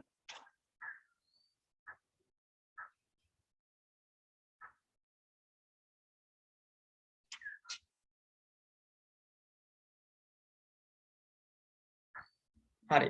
මම කියන්නම් 2019 ලෙවල් දෙවෙනි එකට දෙක දාලා තියෙනවා. හරි අපි බලමු හරිද කියලා. බලන්න ඉස්සෙල්ලාම මේකේ ගන්න පුළුවන් එක මොකද්ද කියලා. ගන්න පුළුවන් එකට ගණදින සිදුවීම නැහැ. ඒකට ඒ පියවර නැත්තම් ඒක නැහැ. ඊළඟට එහෙනම් ගන්න පුළුවන් මූලාශ්‍ර ලේඛන පිළියෙල කිරීම තමයි ගන්න පුළුවන්. ඒ කියන්නේ B ගන්න පුළුවන් නේ. B ගන්න පුළුවන්. මූලාශ්‍ර ලේඛන පිළියෙල කිරීමෙන් පස්සේ ඒක මුලින්ම දාන එක තමයි මූලික සටහන් පොත්. C ගන්න පුළුවන්. ඊළඟට ලෙජර් කියනුම් ලෙජරේට පිටපත් කිරීමනේ E ගන්න පුළුවන් අවසාන එක. මම කිව්වා හදාගන්න කියලා E තියෙන්නේ. E ගන්න පුළුවන්. ලෙජරේට සටහන් පිටපත් කිරීම. ඊළඟට ලෙජර් ගිණුම් පිටපත් කරාට පස්සේ කරන එකක් තමයි ලෙජර් ගිණුම් තුලනය කිරීම ගන්න පුළුවන්. අවසාන ශේෂ පිළිස්සුම් පිළියෙල කිරීම D. බලන්න එහෙම උත්තරයක් තියෙන කියලා B C E A D. උත්තරේ කීයද? 2. උත්තරේ 2. බලන්න ඔය මේ අනිත් එක ඔය බහුවර්ණ වල දැන් බලන්න ඔය ඉස්සෙල්ලා පළවෙනි ප්‍රශ්නේ කරේ ගිණුම් කනේ මූලික අරමුණ. ඒකෙත් බලන්න පාස් පේපර් වලත් උත්තර වලත් එකම වගේ 5 4 උත්තර දෙකෙන් එකක් තිබුණේ හැම පාරම. දැන් මේකත් එමය. දෙක වගේ උත්තර තමයි හැම එකෙම තියෙන්නේ. අන්න ඒ කියන්නේ මේ පාස් පේපර් හරියට අධ්‍යයනය කරා නම් ඒකම තමයි ඊළඟ දැන් මේ පාර විභාගේ කට්ටියට අවශ්‍යයක් වුණානේ ටිකක් වැඩි කල් ඇදුණනේ. පෙබ්‍රවාරි මාසෙට එනකන් ඇදුණා. කවදාවත් නැතුව අගෝස්තු තියෙන විභාගය පෙබ්‍රවාරි වලට ගියා. හැබැයි ඒකෙදි කියන්නේ නැහැ පේපරේ ලේසි වේවි කියලා. ලේසි වෙනවා කියන්නේ මොකද්ද? මේ පාස් පේපර්ම එහෙන් පිටින්ම දාවි වෙනස් කරලා. එතකොට මේවා හරියට දන්නවනම් මේ ඉන ටික හරියට දන්නවනම් ඒ ටික බලාගත්ත නම් ඇති නේද? දැන් මේ සෙමිනාර් එකේ සම්පූර්ණ ගිණුම් කරන නිර්වචන ඉඳන් කතා කරන්න ඕනේ නැහැනේ. විභාගයට එන ටික දුන්නා නම් ඒ ඇති නේද? ඒක තමයි මේ වෙන්නේ. පළවෙනි පාඩමෙන් එන ටික ඔක්කොම ටික තියෙනවා. මීට එහා වෙන මුකුත් ඇවිල්ලත් නැහැ එන්නෙත් නැහැ. එතකොට ඒ ටික බලාගත්තා නම් හොඳටම ඇතිනේ. මේ බහුවර්ණ අට ඔක්කොම කරන්න පුළුවන්. අන්න ඒක තමයි මම කියන්නේ මේ කියන ඒ වෙනවා. හරි. දැන් ආපහු ගන්න අපේ නිබන්ධනේ. ඔන්න අපි දෙවෙනි එකත් ඉවර කරා ගිණුම් කරන්නේ මූලික අරමුණ අනිවාර්යම වෙනවා. මේකත් එනවා. ගිණුම් කරන ක්‍රියාවලිය එනවා. දෙක ඉවරයි. හරි. දැන් ගන්න ටියුට් එක. ගිණුම් කරන මූලික අරමුණ හරි, ගිණුම් කරන ක්‍රියාවලිය හරි. ඊළඟට තියෙන එක තමයි ගිණුම් කරන තොරතුරු වල ගුණාත්මක ලක්ෂණ. මෙන්න මේකත් එනවා බහුවර්ණ වල. ගිණුම් කරන තොරතුරු වල ගුණාත්මක ලක්ෂණ. දැන් මේකත් එක මම ඉස්සරහට පාස් පේපර් එක කරන්නේ මගේ ආදර්ශ ප්‍රශ්න පත්‍රයේ මේකයි කරගෙන යනවා. පාස් පේපර් වල මේ ඔක්කොම තියෙනවා. හරි. ඊළඟට ලියා ගන්න ගිණුම් කරන තොරතුරු වල ගුණාත්මක ලක්ෂණ නිබන්ධනය බලන්න. තොරතුරු වල ගුණාත්මක ලක්ෂණ. පළවෙනි පිටුවේ ගුණාත්මක ලක්ෂණ. ගිණුම් කරන තොරතුරු වල ගුණාත්මක ලක්ෂණ. හරි. ගිණුම් කරන තොරතුරු වල ගුණාත්මක ලක්ෂණ. බලන්න මේකේ තියෙනවා ප්‍රධාන කොටස් දෙකක් යටතේ හඳුනාගත හැකිය. එක තියෙන මූලික ගුණාත්මක ලක්ෂණ, දෙක තියෙන වැඩි දියුණු කිරීමේ ගුණාත්මක ලක්ෂණ. ඔන්නේ වර්ගීකරණය තමයි අහන්නේ. මේකේ මොකද්ද? අදාළ බව කියන්නේ මොකද්ද? ඒව අහන්නේ නැහැ. නිර්වචනය අහන්නේ නැහැ. බිස්නස් වල වගේ තමයි මේව අහන්නේ. හැබැයි මෙන්න මේ වර්ගීකරණ වල විභාග පේපරේ අහනවා. හරි. බලන්න පළවෙනි එක මොකක්ද තියෙන්නේ කියන්නේ. පළවෙනි එක තියෙන මූලික ගුණාත්මක ලක්ෂණ. මූලික ගුණාත්මක ලක්ෂණ. පළවෙනි වර්ගීකරණය මූලික ගුණාත්මක ලක්ෂණ. මතක තියාගන්න මූලික ගුණාත්මක ලක්ෂණ දෙකක් තියෙනවා. එක අදාළ බව අනිත් එක විශ්වාසනීය නියෝජනය. එහෙනම් මූලික ගුණාත්මක ලක්ෂණ දෙක මෙන්න මේ දෙක මතක තියාගන්න. අදාළ බව විශ්වාසනීය නියෝජනය.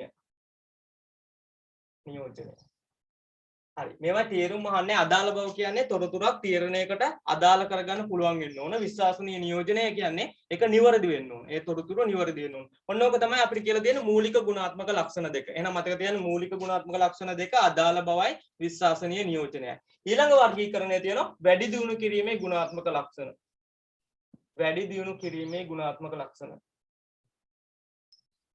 වැඩි දියුණු කිරීමේ ලක්ෂණ හතරක් තියෙනවා. ඔන්න ඔය හතර කියව ගන්න. වැඩි දියුණු කිරීමේ ලක්ෂණ හතර. පළවෙනි එක තියෙන සංසන්දනාත්මක බව. ඒ කියන්නේ සැස දාන්න පුළුවන් වෙන්න ඕන. අතීතයේ තොරතුරක් හරිය වෙනත් ව්‍යාපාරයක් සමග හරිය සැස දාන්න පුළුවන් වෙන්න ඕන සංසන්දනාත්මක බව.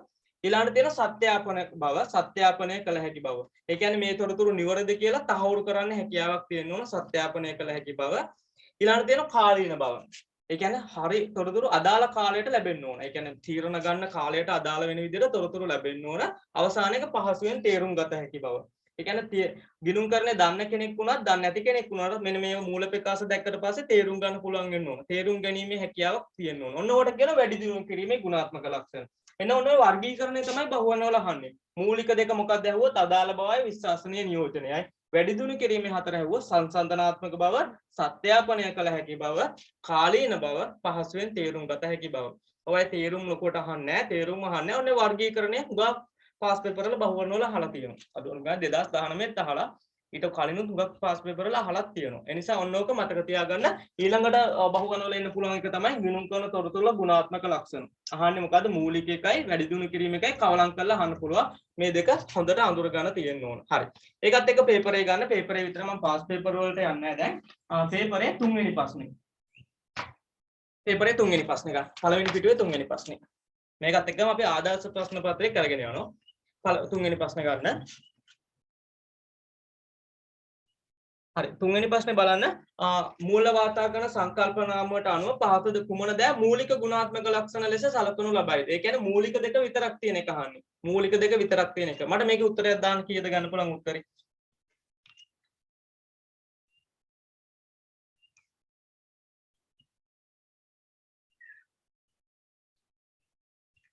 කියනක උත්තරයක්. 3 වෙනි ප්‍රශ්නට උත්තරයක්.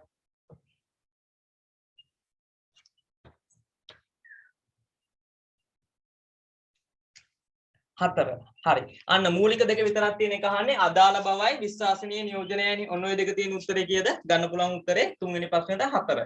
ඔන්න 4. ඔන්න ඔය වගේ ප්‍රශ්න තමයි අහන්නේ. මූලික දෙකේ කියන්නේ කවලම් කරලා දේවි. එතකොට අනිත් ඔක්කොම තියෙන ඒවා වැඩි දියුණු කිරීම එකක් එක කවලම් කරලා තියෙනවා. ඕකේ ගන්න පුළුවන් උත්තරේ අදාළ බවයි විශ්වාසනීය නියෝජනය. බලන්න පාස් පේපර් වලත් මේව මෙහින් පිටින්ම තියෙනවා. හරි. 4ත් ඒක වගේම උත්තරේ ලියන්න. 4 පහත කුමන දෑ වැඩි දියුණු කිරීමේ ගුණාත්මක ලක්ෂණ පමණක් පවතීද? පමණක් පවතින එක. 4 වෙනි ප්‍රශ්නටත් උත්තරේ දා කියන්න. කීයද ගන්න පුළුවන් උත්තරේ? 4 වෙනි ප්‍රශ්නෙට.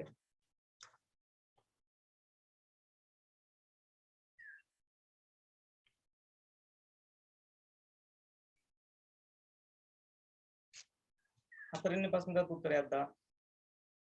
ඒ කියන්නේ වැඩි දියුණු කිරීමේ 4 විතරක් තියෙන එක. මොකක්ද ගන්න පුළුවන් උත්තරය?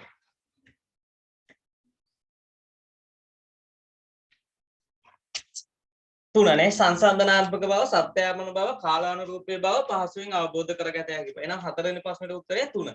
ඔකේ හිතන්න පුළුවන් ඔය 4ක් ගන්න පුළුවන්. අනිත් එක ඔක හිතන්න පුළුවන් කෙටිම දේ මොකද්ද? අනිවාර්යයෙන්ම වැඩි දියුණු කිරීම විතරක් අහනවා කියන්නේ මූලික දෙක එන්න බෑ. මූලික දෙක කියන්නේ අදාළ බවයි විශ්වාස නියෝජනයේ තියෙන්න බෑ. අන්න ඒක නැති උත්තරයක් ගත්තා නම් ඒත් හරි. බලන්න පළවෙනි එකේ අදාළ බව තියෙන. එහෙනම් ඒක ගන්න බෑ.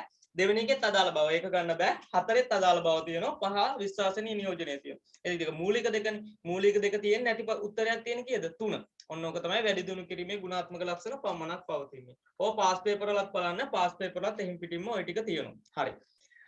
ඒකත් එතකොට අපි ওই මූලික ගුණාත්මක ලක්ෂණ ටිකක් ඉවර කරා. ඕකත් අනිවාර්යයෙන්ම විභාගෙදී එන්න පුළුවන්. ඊළඟට ආපහු ගන්න නිබන්ධනය. නිබන්ධනය ගන්න. නිබන්ධනය. ඔන්න ගිණුම් කරන තොරතුරු වල ගුණාත්මක ලක්ෂණ. ගිණුම් කරන තොරතුරු වල ගුණාත්මක ලක්ෂණ අපි ඉවර කරා. ගුණාත්මක ලක්ෂණත් අනිවාර්යයෙන්ම විභාගෙදී එනවා. ගුණාත්මක ලක්ෂණත් අනිවාර්යයෙන්ම ඔක බලන්න පාස් පේපර් වලත් ওই ප්‍රශ්නම තියෙනවා. හරි. නිබන්ධනය ගන්න අපි දැන් 1 2 3 ඉවර කරා. ඊළඟ ලියන්න. ඊළඟට තියෙන්නේ මොකද්ද? මූල්‍ය ගිණුම්කරණය සහ කළමනාකරණය ගිණුම්කරණය අතර වෙනස්කම්. ඔන්න වැදගත් මේකක් මූල්‍ය ගිණුම්කරණය අනිත් එක කළමනාකරණ ගිණුම්කරණය අතර වෙනස්කම්. නිබන්ධනය බලන්න කළමනාකරණ ගිණුම්කරණය අතර වෙනස්කම්. මේක අනිවාර්යයෙන්ම විභාගේ. දැන් මම කියවනේ විභාග බහුවර්ණ පේපරේ දෙනවා තියෙනවනේ කොටස් දෙකක්. එකක් තියෙනවා පළවෙනි කොටස තියෙනවා කෙටි ඉරිගහන 30ක් තියෙනවා. කෙටි පිළිතුරු ලියන්න ප්‍රශ්න 20ක් තියෙනවා. ඉරිගහන 30ක් තියෙනවා. කෙටි පිළිතුරු ලියන්න 20ක් තියෙනවා. එතකොට මෙන්න මේ බහුවර්ණයේ අනිවාර්යයෙන් වෙන්නේ කෙටි පිළිතුරු ලියන එකේ පළවෙනි එක. ඒ කියන්නේ 31. 31 වෙනි බහුවර්ණයට තමයි මේක අනිවාර්යයෙන්ම එනවා. මේක අනිවාර්යයෙන්ම හැම පාස් පේපර් එකම 31 වෙනි බහුවර්ණයට මෙන්න මේ මූල්‍ය ගිණුම්කරණයයි කළමනාකරණ ගිණුම්කරණය අතර වෙනස්කම් ඇවිල්ලා තියෙනවා. ඒ කියන්නේ කෙටි පිළිතුරු ලියන්න තියෙනවා. ඒ කියන්නේ බහුවර්ණ පේපරේ පළවෙනි එකේ ඉඳන් 30ට තියෙන්නේ ඉරි ගහන්න. 31 ඉඳන් 50ට තියෙන්නේ කෙටි පිළිතුරු ලියන්නනේ. 2012 ඉඳන් 2020ට එනකම් 31 වෙනි බහුවර්ණයට අහලා තියෙන්නේ මේකම තමයි. මූල්‍ය ගිණුම්කරණයයි කළමනාකරණ ගිණුම්කරණය අතර වෙනස්කම්. හරි. ඔන්න ඔය ටික මම ඕකේ දීලා තියෙන chart එකකින් ඔයක වර්ගීකරණයක් කරලා හරි. මම මුලින්ම කියන්න ඕන අපේ සිලබස් එක. ගිණුම් කරන සිලබස් එකේ මූල්‍ය ගිණුම් කරන්නේ සාමාන්‍යයෙන් තියෙනවා 60ක්. කළමනාකරණ ගිණුම්කරණය තියෙන 140ක්. ඔන්න ඔමනේ පාඩම් ටික හැදෙන්නේ. මූල ගිණුම්කරණය 60යි, කළමනාකරණ ගිණුම්කරණය 140ක් තියෙනවා. ඇතරම් බැලුවොත් අපේ දැන් කොමර්ස් කරලා අපි ගිහින් අපේ අවසානයේ කැම්පස් වල අපි කරන්නේ කළමනාකරණය. ඒ කියන්නේ අපි කළමනාකරු වෙනනේ බලන්න. අපි යන්නේ මැනේජ්මන්ට්. නැත්නම් කළමනාකරණ කෝස් එක කරන්නේ නේ යන්නේ. ඒකට ඇත්තටම අපිට වඩා වැදගත් වෙන්නේ මේ කළමනාකරණ ගිණුම් කරන පාඩම්. කැම්පස් වල වැඩිපුර කරගෙන කළමනාකරණ ගිණුම් කරන. හරි. දැන් මේකෙදී මූල ගිණුම් කරන්නේ අපේ සිලබස් එකේ තියෙන 60ක් තියෙනවා. කළමනාකරණ ගිණුම් කරන්නේ 140ක් තියෙනවා. ওই විදිහට තමයි සිලබස් එක හැදෙන්නේ. හරි. මුලින්ම ওই වෙනස්කම් කියන කලින් මම දෙයක් කියන්නම්. ওই මූල ගිණුම් කරන්නේ කළමනාකරණ ගිණුම් කරන්නේ. දැන් මූල ගිණුම් කරන්නේ හුඟක් වෙලාවට වෙන්නේ අතීතයේව තමයි වාර්තා කරන්නේ. උදාහරණයක් විදිහට කිව්වොත් රුපියල් ලක්ෂයක යන්ත්‍රයක් මිලදී ගැනීම. කරලා ඉවරයිනේ. අන්න ඒක තමයි අපි මූල ගිණුම් කරන්නේ වාර්තා කරන්නේ. හැබැයි කළමනාකරණ ගිණුම් හුඟක් වෙලාවට වෙන්නේ රුපියල් ලක්ෂයක යන්ත්‍රයක් මිලදී ගැනීමට අපේක්ෂා කරනවා. ඒ කියන්නේ අනාගතේ ගන්න හදනවා. ඒක හොඳද නරකද වගේ තමයි තීරණය වෙන්නේ. අන්න ඒව සාමාන්‍යයෙන් අනාගත දේවල් තමයි හුඟක් වෙලාවට කළමනාකරණ ගිණුම් කරන්නේ කතා වෙන්නේ. හරි. ඕකේ අපි වෙනස්කම් ටික ඔන්න ඔය නිර්ණායකත් එක්ක බලමු. මේක අනිවාර්යයෙන්ම 31 වෙනි බහුවර්ණයට එනවම තමයි. හරි. බලන්න පළවෙනි එක. තොරතුරු ප්‍රයෝජන ගන්න පාර්ශව. මතක තියාගන්න මූල ගිණුම් කරන්නේ මම කියනවා අපේ පාර්ශව දෙකක් තියෙනවා අභ්‍යන්තරේ ඉන්නවා. ඒ කියන්නේ ඇතුළේ ඉන්න කට්ටිය. අයිතිකරු, කළමනාකරු, සේවකයා. බාහිර ඉන්න රජය, ගනුදෙනුකරුව, ණය සපයන ආයතන, ඒ වගේ බාහිර කට්ටියක් ඉන්නවා. මූල ගිණුම් කරන්නේ තොරතුරු පාවිච්චි කරන පාර්ශව මූල ගිණුම් කරන්නේ අභ්‍යන්තරයි බාහිරයි දෙගොල්ලම පාවිච්චි කරනවා. අභ්‍යන්තර බාහිර දෙගොල්ලම මේ භාවිතා කරනවා. අභ්‍යන්තර බාහිර දෙගොල්ලම භාවිතා කරනවා. හැබැයි කළමනාකරණ ගිණුම් කරන්නේ භාවිතා කරන්නේ අභ්‍යන්තර පාර්ශව විතරයි. අභ්‍යන්තර කියන්නේ ප්‍රධාන වශයෙන් කළමනාකරු විතරයි. අභ්‍යන්තර පාර්ශව තමයි සාමාන්‍යයෙන් භාවිතා කරන්නේ. එහෙනම් තොරතුරු භාවිතා කරන පාර්ශවය ඇහුවොත් මූල ගිණුම් කරන්නේ ලියන්න ඕන අභ්‍යන්තර හා බාහිර. එතකොට කළමනාකරණ ගිණුම් කරන්නේ භාවිතා කරන්නේ අභ්‍යන්තර පාර්ශවය ඇතුළේ ඉන්න කට්ටිය විතරයි. ඊළඟ නිර්ණායකයේ අවධානය යොමු කරන කාලය. මතක තියාගන්න මූල ගිණුම් කරන්නේ අතීතේ. අතීත තොරතුරු තමයි වාර්තා කරන්නේ. අතීත තොරතුරු. උදාහරණයට මම කිව්වේ රුපියල් ලක්ෂයක යන්ත්‍රයක් මිලදී ගැනීම වෙලා ඉවරයි. රුපියල් ලක්ෂ 5ක් රුපියල් 50000ක සේවක වේතන ගෙවීම කරලා ඉවරයි. ඔන්න අතීත තොරතුරු තමයි වාර්තා කරන්නේ. අතීත තොරතුරු. හැබැයි කළමනාකරණ ගිණුම් කරන්නේ ඊළඟට කළමනාකරණ ගිණුම් කරන්නේ අතීත මෙන්ම අනාගත තොරතුරු දෙකම පාවිච්චි කරනවා. අතීත හා අනාගත. අතීත තොරතුරු භාවිතා කරනවා, අනාගත තොරතුරු භාවිතා කරනවා. අතීත තොරතුරු කිව්වොත් රුපියල් ලක්ෂයක යන්ත්‍රයක් මිලදී ගැනීම එකක් පාවිච්චි කරනවා. රුපියල් ලක්ෂයක යන්ත්‍රයක් මිලදී ගැනීමට අපේක්ෂා කරනවා. මේ දෙකම පාවිච්චි කරනවා. ඔන්න තව වෙනසක්. අතීත හා අනාගත තොරතුරු දෙකම පාවිච්චි කරනවා. ඊළඟට අවධානය යොමු කරන කාලය කිව්වේ. ඊළඟට තොරතුරු වල ස්වභාවය. තොරතුරු වල ස්වභාවය බලන්න. මූල ගිණුම් කරන්නේ මුදලින් මැනිය හැකි තොරතුරු විතරයි. ඒ කියන්නේ ඔය යන්ත්‍රයක් ගත්තොත් මුදලින් බැනින්න පුළුවන්. තොගයක් ගත්තොත් මුදලින් මනින්න පුළුවන්. කළමනාකරණ ගිණුම් කරන්නේ තියෙන මුදලින් මැනිය හැකි වගේම මුදලින් මැනිය නොහැකි ඒවත් භාවිතා කරනවා. මොනවද මේ මුදලින් මනින්න බැරි ඒවා? උදාහරණ මම කියන්නම්. සේවක දක්ෂතා මුදලින් මනින්න පුළුවන්ද? බෑ. ඒවා හැබැයි වැදගත් ව්‍යාපාරට කළමනාකරණ හැකියාව මුදලින් මනින්න පුළුවන්ද? බෑ. අන්න ඒ වගේ ඒවත් කළමනාකරණ ගිණුම් කරන්නේ පාවිච්චි කරනවා. හැබැයි මූල ගිණුම් කරන්නේ පාවිච්චි කරන්නේ මුදලින් මනින්න පුළුවන් ඒවා විතරමයි. කළමනාකරණ ගිණුම් කරන්නේ මුදලින් මනින්න පුළුවන් ඒවයි මුදලින් මනින්න බැරි ඒවයි ඒ දෙකම පාවිච්චි කරනවා. අන්න ඒකත් මතක තියාගන්න වෙනස්කම. ඊළඟට නෛතික අවශ්‍යතාවය. මතක තියාගන්න මූල ගිණුම් කරන්නේ නෛතික අවශ්‍යතාවය කොයි වෙලාවෙත් ඇත. ඒ කියන්නේ නීතිමය අවශ්‍යතාවයක් තියෙනවා. මූල වාර්තා හදන්න ඕනේ කියලා නීතිමය අවශ්‍යතාවයක් අනිවාර්යයෙන්ම තියෙනවා. හැබැයි කළමනාකරණ ගිණුම් කරන්නේ නීතිමය අවශ්‍යතාවයක් නැත. එහෙම නීතිමය අවශ්‍යතාවයක් නැහැ. අනිවාර්යයෙන්ම හදන්නේ කියලා නීතියෙන් කියලා නැහැ. ඒක කළමනාකරණයට ඕන විදිහට කරන්න පුළුවන්. එහෙනම් නීතිමය අවශ්‍යතාවය ගත්තොත් මූල ගිණුම් කරන්නේ ඇත. කළමනාකරණ ගිණුම් කරන්නේ නැත. ඊළඟ වාර්තා ආවරණය කරන කාලය. මතක ඇති මූල ගිණුම් කරන්නේ හුඟක් වෙලාවට අපි ගණන් හැදුවේ එක්ක වර්ෂයක් සඳහා, එක්ක මාසයක් සඳහා. එහෙනම් මූල ගිණුම් කරණය සාමාන්‍ය නිශ්චිත කාලයක් තියෙනවා. සාමාන්‍ය ගිණුම් කාලච්ඡේදයක් තියෙනවා. ඒක නිශ්චිත කාලයකට තමයි ගිණුම් වට්ටා හදන්නේ. ඒක මාසයකට වෙන්න පුළුවන් නැත්නම් අවුරුද්දකට. හැබැයි කළමනාකරණ ගිණුම් කරන්නේ එහෙම නිශ්චිත කාලයක් නැහැ. ඒ කියන්නේ ඒක කළමනාකරුවන්ට ඕන විදිහට තීරණය කරන්න පුළුවන්. කළමනාකරුවට මාසෙද මාස දෙකද හදන්න පුළුවන්. ඒ නිසා කළමනාකරණ ගිණුම් කරන්නේ නිශ්චිත අවශ්‍යතාවයක් නැත. නිශ්චිත කාල සීමාවක් නැත. නිශ්චිත කාල සීමාවක් මූල ගිණුම් කරන්නේ තියෙනවා. ඊළඟ පිළිගත් මූලධර්ම සංකල්ප කෙරෙහි යොමු කිරීම. මතක තියාගන්න මූල ගිණුම් කරන්නේ යොදා ගන්න මූලධර්ම පදනම් මතකනේ ගිණුම් කරන පෙමිත තියෙනවා. අනිවාර්යයෙන්ම තියෙනවා මූල ගිණුම් කරන යොදා ගන්න මූලධර්ම පදනම් තියෙනවා. හැබැයි එහෙම මූලධර්ම පදනම් කලමනාකරණ ගිණුම් කරන්නේ නැත. කලමනාකරණ ගිණුම් කරන යොදා ගන්න මූලධර්ම පදනම් රීති ඒවා නොමැත. අන්න ඒකත් මතක තියාගන්න ඒකත් වෙනස්කම්. ඊළඟට තියෙනවා වාර්තා සැකසීම සිදුවන ශේෂ්ත්‍රය.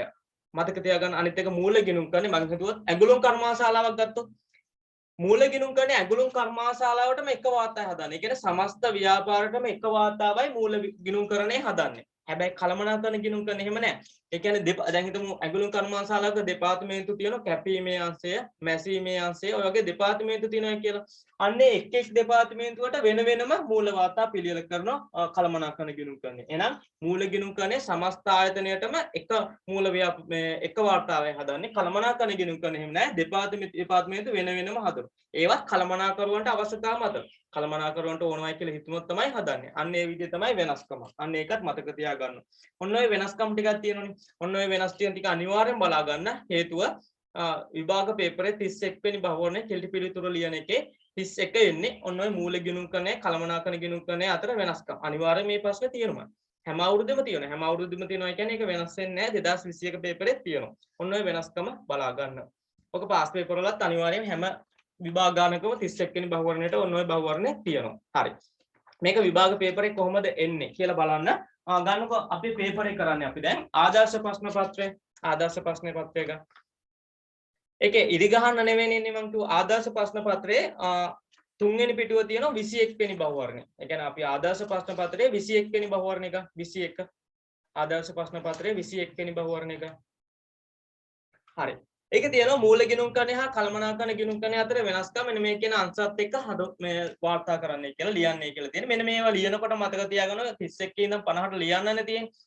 කෙටිම පිළිතුරු ලියන්න. ඒ කියන්නේ ඒක කපන්න එහෙම ගිහින් කියන්නේ පොඩි ඉඩක් නේ තියෙන්නේ. ඒ ඉඩ එක පේපරයක් නෙත් එක දෙන්නේ. පේපර් දෙකක් දෙන්නේ නැහැ. ලියලා වැරදුනොත් ආපහු එකක් ලියන්න විදිහට නැහැ. හරිම පිළිතුර ලියන්න ආපහු වෙනස් කරන්න කපල කොටල ගියොත් පේන්නේ නැතුව ගියොත් මේ බලන හේකුත් නැහැ. ඒක නිසා හරි උත්තරේ හරියටම බලලා අවසාන තීරණය අරගෙන ලියන්න ඕන. හරි.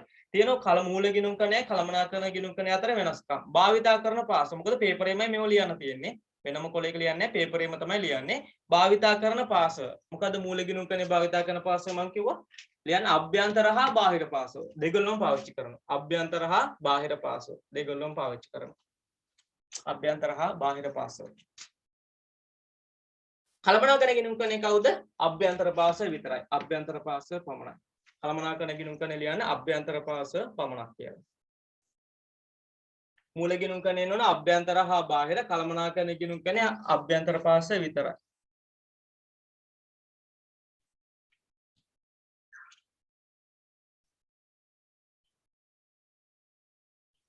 ඊළඟට යොදා ගන්නා තොරතුරු. යොදා ගන්නා තොරතුරු. යොදා ගන්නා තොරතුරු මේක ලියන්න අතීත තොරතුරු. මේක යොදා ගන්නා තොරතුරු වලට කියන්නේ අතීත තොරතුරු. යොදා ගන්නා තොරතුරු අතීත තොරතුරු මූල ගිණුම් කරණය. කලමනාකරණ ගිණුම් කරණය පැත්ත ලියන්න අතීත හා අනාගත දෙකම පාවිච්චි කරනවා. අතීත හා අනාගත තොරතුරු දෙකම පාවිච්චි කරනවා. අතීත හා අනාගත තොරතුරු දෙකම පාවිච්චි කරනවා. අතීත හා අනාගත තොරතුරු දෙකම පාවිච්චි කරනවා.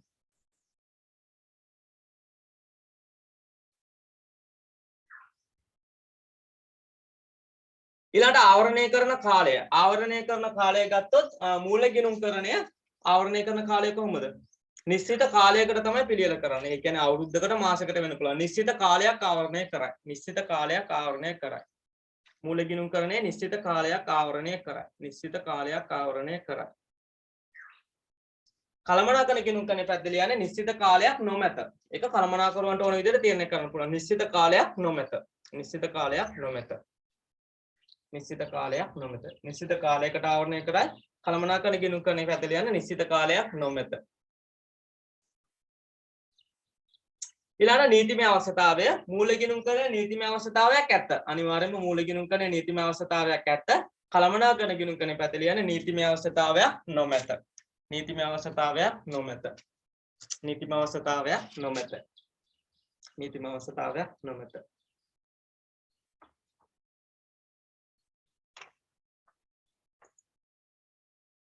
හරි. ඒ ගාම ඔගේ පිටු අංක 7ක් ගන්නකො. ඔකේ මම එක පේපර් එකක් විතරක් පෙන්නන්න. පිටු අංක 7 2012 A level 3 වෙනි ප්‍රශ්නේ. 2012 A level 3 වෙනි ප්‍රශ්නේ බලන්න. 3 වෙනි එක. අර මම කිව්ව 31 වෙනි බහුවනේ තමයි ඔය එන්නේ. මූල ගිණුම් කරණයයි කළමනාකරණ ගිණුම් කරණය අතර වෙනස්කම් දක්වන්න. අන්න ඒකේ බලන්න 2012 තියෙන පළවෙනි එක. තොරතුරු භාවිතා කරන පාසව. එහෙනම් ඒකේ ලියන්න පුළුවන් මූල ගිණුම් කරණයේ මේ විදිහට සැසඳීමක් එන්න පුළුවන්. අභ්‍යන්තර හා බාහිර. කළමනාකරණය ගිණුම් කරණයේ අභ්‍යන්තර පාසව විතරක්. අභ්‍යන්තර පාසව විතරක් භාවිතා කරන්න පුළුවන්. ඊළඟ තොරතුරු වාර්තා කිරීමේ වාර ගණන මේක ලියන්න නිශ්චිත කාලයකට වරක් වාර්තා කරයි. අරක නිශ්චිත කාලයක් නොමැත. නිශ්චිත කාලයකට වාර්තා කරයි. නිශ්චිත කාලයක් නොමැත. නිශ්චිත කාලයක් නොමැත. ඔය වගේ පාස් පේපර් හැම එකෙම 31 වෙනි භාගයේ තියෙනවා. නිශ්චිත කාලයක් පවතී. අනිත් එක කියන්නේ නිශ්චිත කාලයක් නොමැත.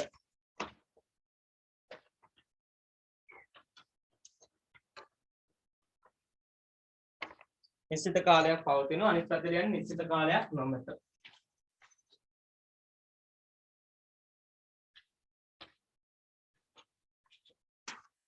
හරි.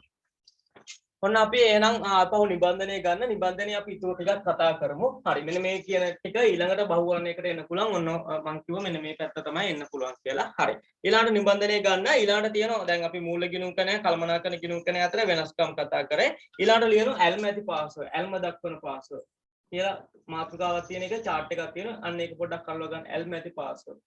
මේකේ සමහරවිට බහුවර්ණයක් ඔන්න එන්න පුළුවන්. 2019 වගේ නම් ඇවිල්ලා තියෙන ඇල්ම ඇති පාසව කියන කට්ටියට.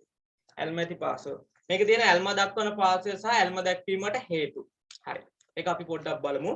ඇල්ම ඇති පාසව කියවන මම කියන ප්‍රධාන අපිට දෙකකට බෙදා ගන්න පුළුවන්. කට්ටියක් කියනවා අභ්‍යන්තර. ඇතුළේ ඉන්න කට්ටිය. තව කට්ටියක් කියනවා බාහිර. ව්‍යාපාරයෙන් පිටේ ඉන්න කට්ටිය. හරි. අභ්‍යන්තර වලින් පළවෙනියටම ඉන්න එක්කෙනා කවුද? අයිතිකරු. පළවෙනි ඇල්ම ඇති පාසය තමයි අයිතිකරු. අයිතිකරුට තව නමක් කියන්න පුළුවන් ආයෝජකයා. කොටස් හිමියා ඔන්න විදිහට නම් වලින් කියන්න පුළුවන් ආයෝජකයෙක් කියන්න පුළුවන් කොටස් හිමියා කියලා කියන්නත් පුළුවන්. ඇයි මේ අයිතිකරු ඇල්ම දක්වන්නේ?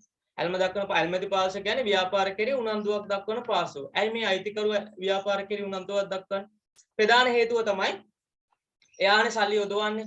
එයාගේ ආයෝජනයට හරියන ප්‍රතිලාභයක් ලැබෙනවාද කියලා බලා ගන්න. ආයෝජනයට සරිලන ප්‍රතිලාභයක් ලැබෙනවාද බලා ගන්න.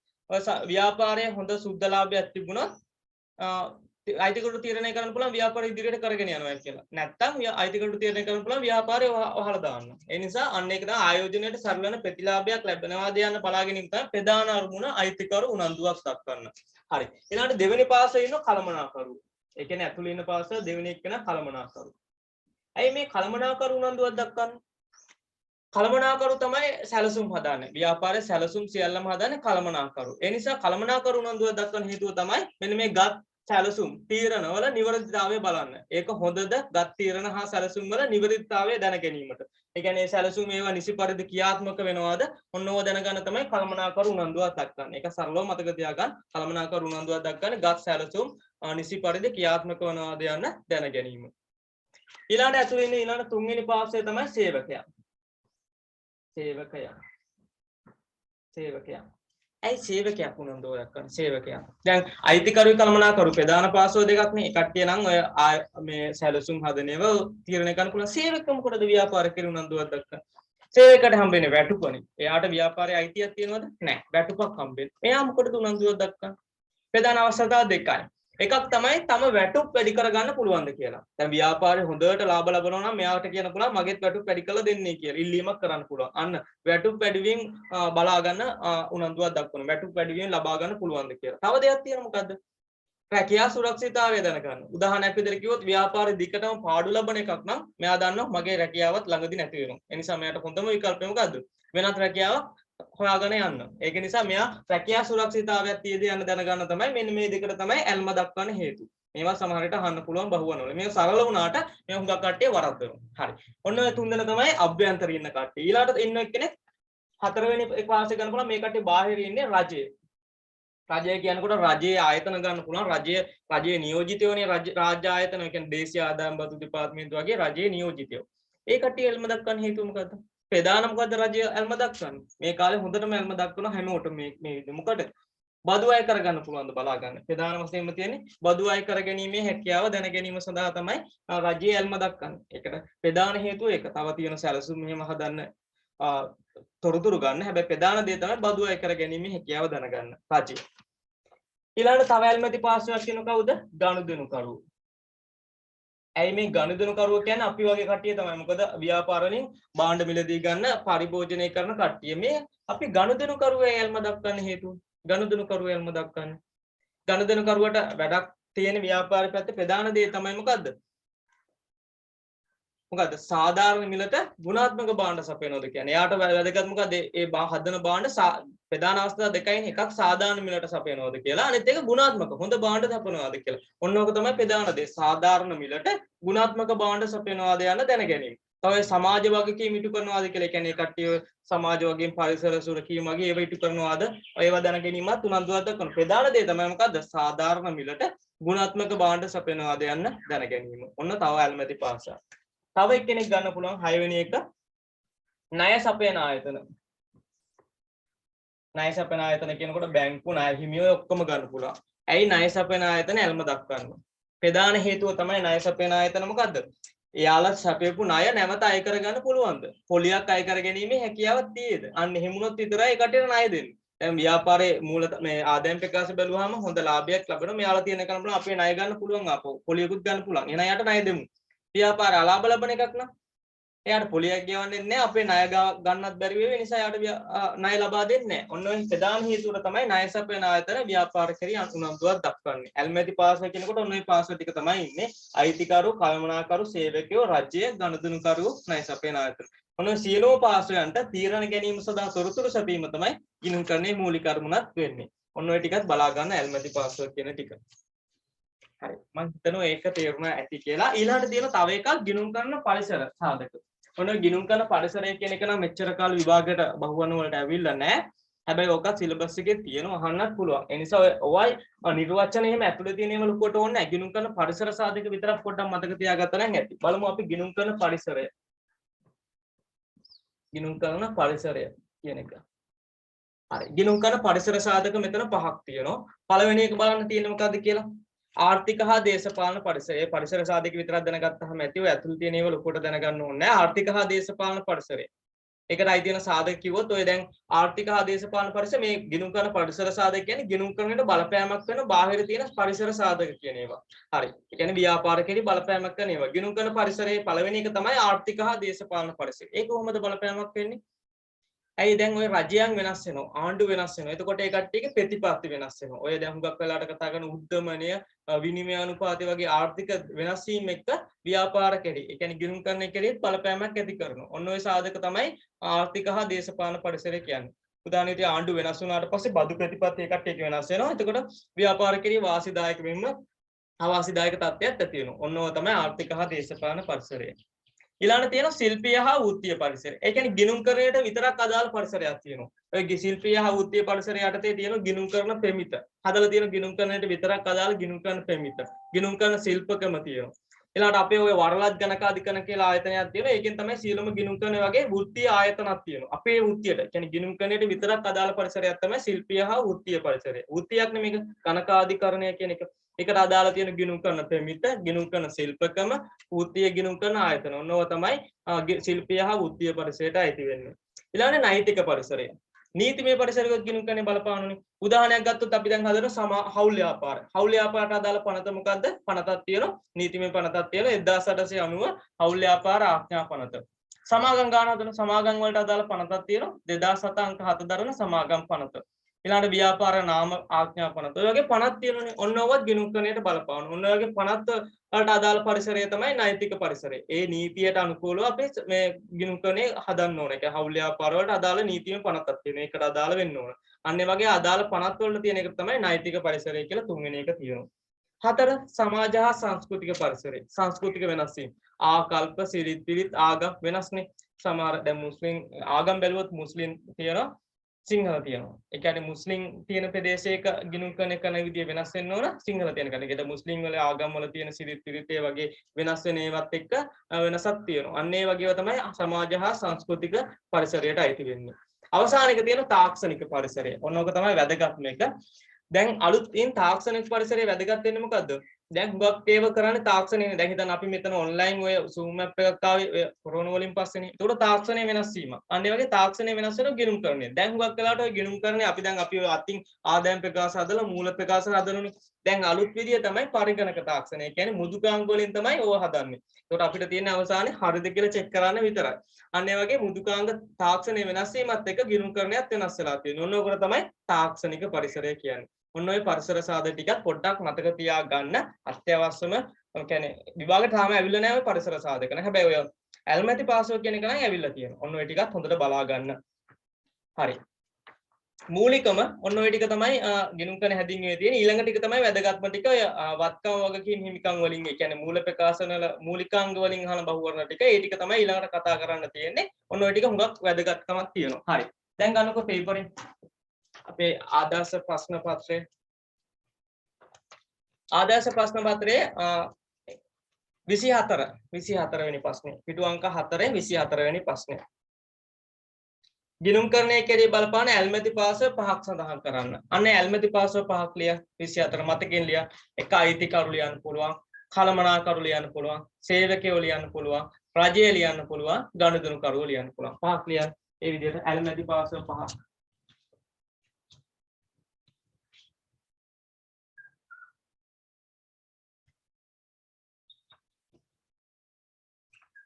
හරි. ඇල්මැති පාසල පහක් ලියන්න. හරිද? ඊළඟට තියෙනවා 25ක් බලන්න ගිණුම් කරන්නේ බලපාන බාහිර පරිසර සාධක පහක් ලියන්න. අර කියපු පරිසර සාධක. ආන ලියන්න පළවෙනි එකේ ඉඳන් ආර්ථික හා දේශපාලන පරිසරය එකක් ලියන්න පුළුවන්. ආර්ථික හා දේශපාලන පරිසරය. ඊළඟ ලියන්න පුළුවන් දෙවෙනි එක ශිල්පීය හා වෘත්තීය පරිසරය. ඔන්න ඔය පරිසර සාධක ටික පොඩ්ඩක් මතක තිබුණා නම් ඇති. ආර්ථික හා දේශපාලන පරිසරය, දෙක ශිල්පීය හා වෘත්තීය පරිසරය, ශිල්පීය හා වෘත්තීය පරිසරය. තුන නෛතික පරිසරය, තුන්වෙනි එක නෛතික පරිසරය, තුන නෛතික පරිසරය. හතර සමාජ හා සංස්කෘතික පරිසරය, සමාජ හා සංස්කෘතික පරිසරය. තුන නෛතික පරිසරය, හතර සමාජ හා සංස්කෘතික පරිසරය, පහ තාක්ෂණික පරිසරය. පහ තාක්ෂණික පරිසරය. හරි. ඔන්න අපි ඔය මූලික දේවල් ටිකක් ගිණුම් කරන හැදින්වීමේ කතා කරා. ඊළඟට තමයි වැදගත්ම ටික තියෙන්නේ අනිත් එක සිලබස් වෙනස් වීමත් එක්ක. මතක මම ඒ කොටස තාම කතා කරේ වන්නේ 2019 ඉඳන් සිලබස් එක වෙනස් වුණා. අනේ වෙනස් වීම තියෙන්නේ ඔන්න ඊළඟ කොටස් ටිකේ. ඔය වත්කම් වගකීම් හිමිකම් ආදායම් වියදම් ටික අන්නේ ටික තමයි ඊළඟ ටික කතා කරන්න තියෙන්නේ. ඔය මේ පේපරේ කියන්නේ මේ නිබන්ධනයේ තියෙන ටික විතරමයි ගිණුම් කරන හැදින්වීමෙන් බහුවරණයට එන්නේ.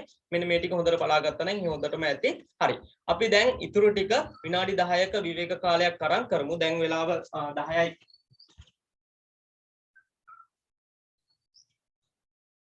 දැන් වෙලාව 10:25යි 10:35ට 10:35ට 10:40ට පටන් ගන්නවා. අපහු 10:40 වෙනකොට අපහු ලොක් වෙන්න 10:40ට පටන් ගන්නවා.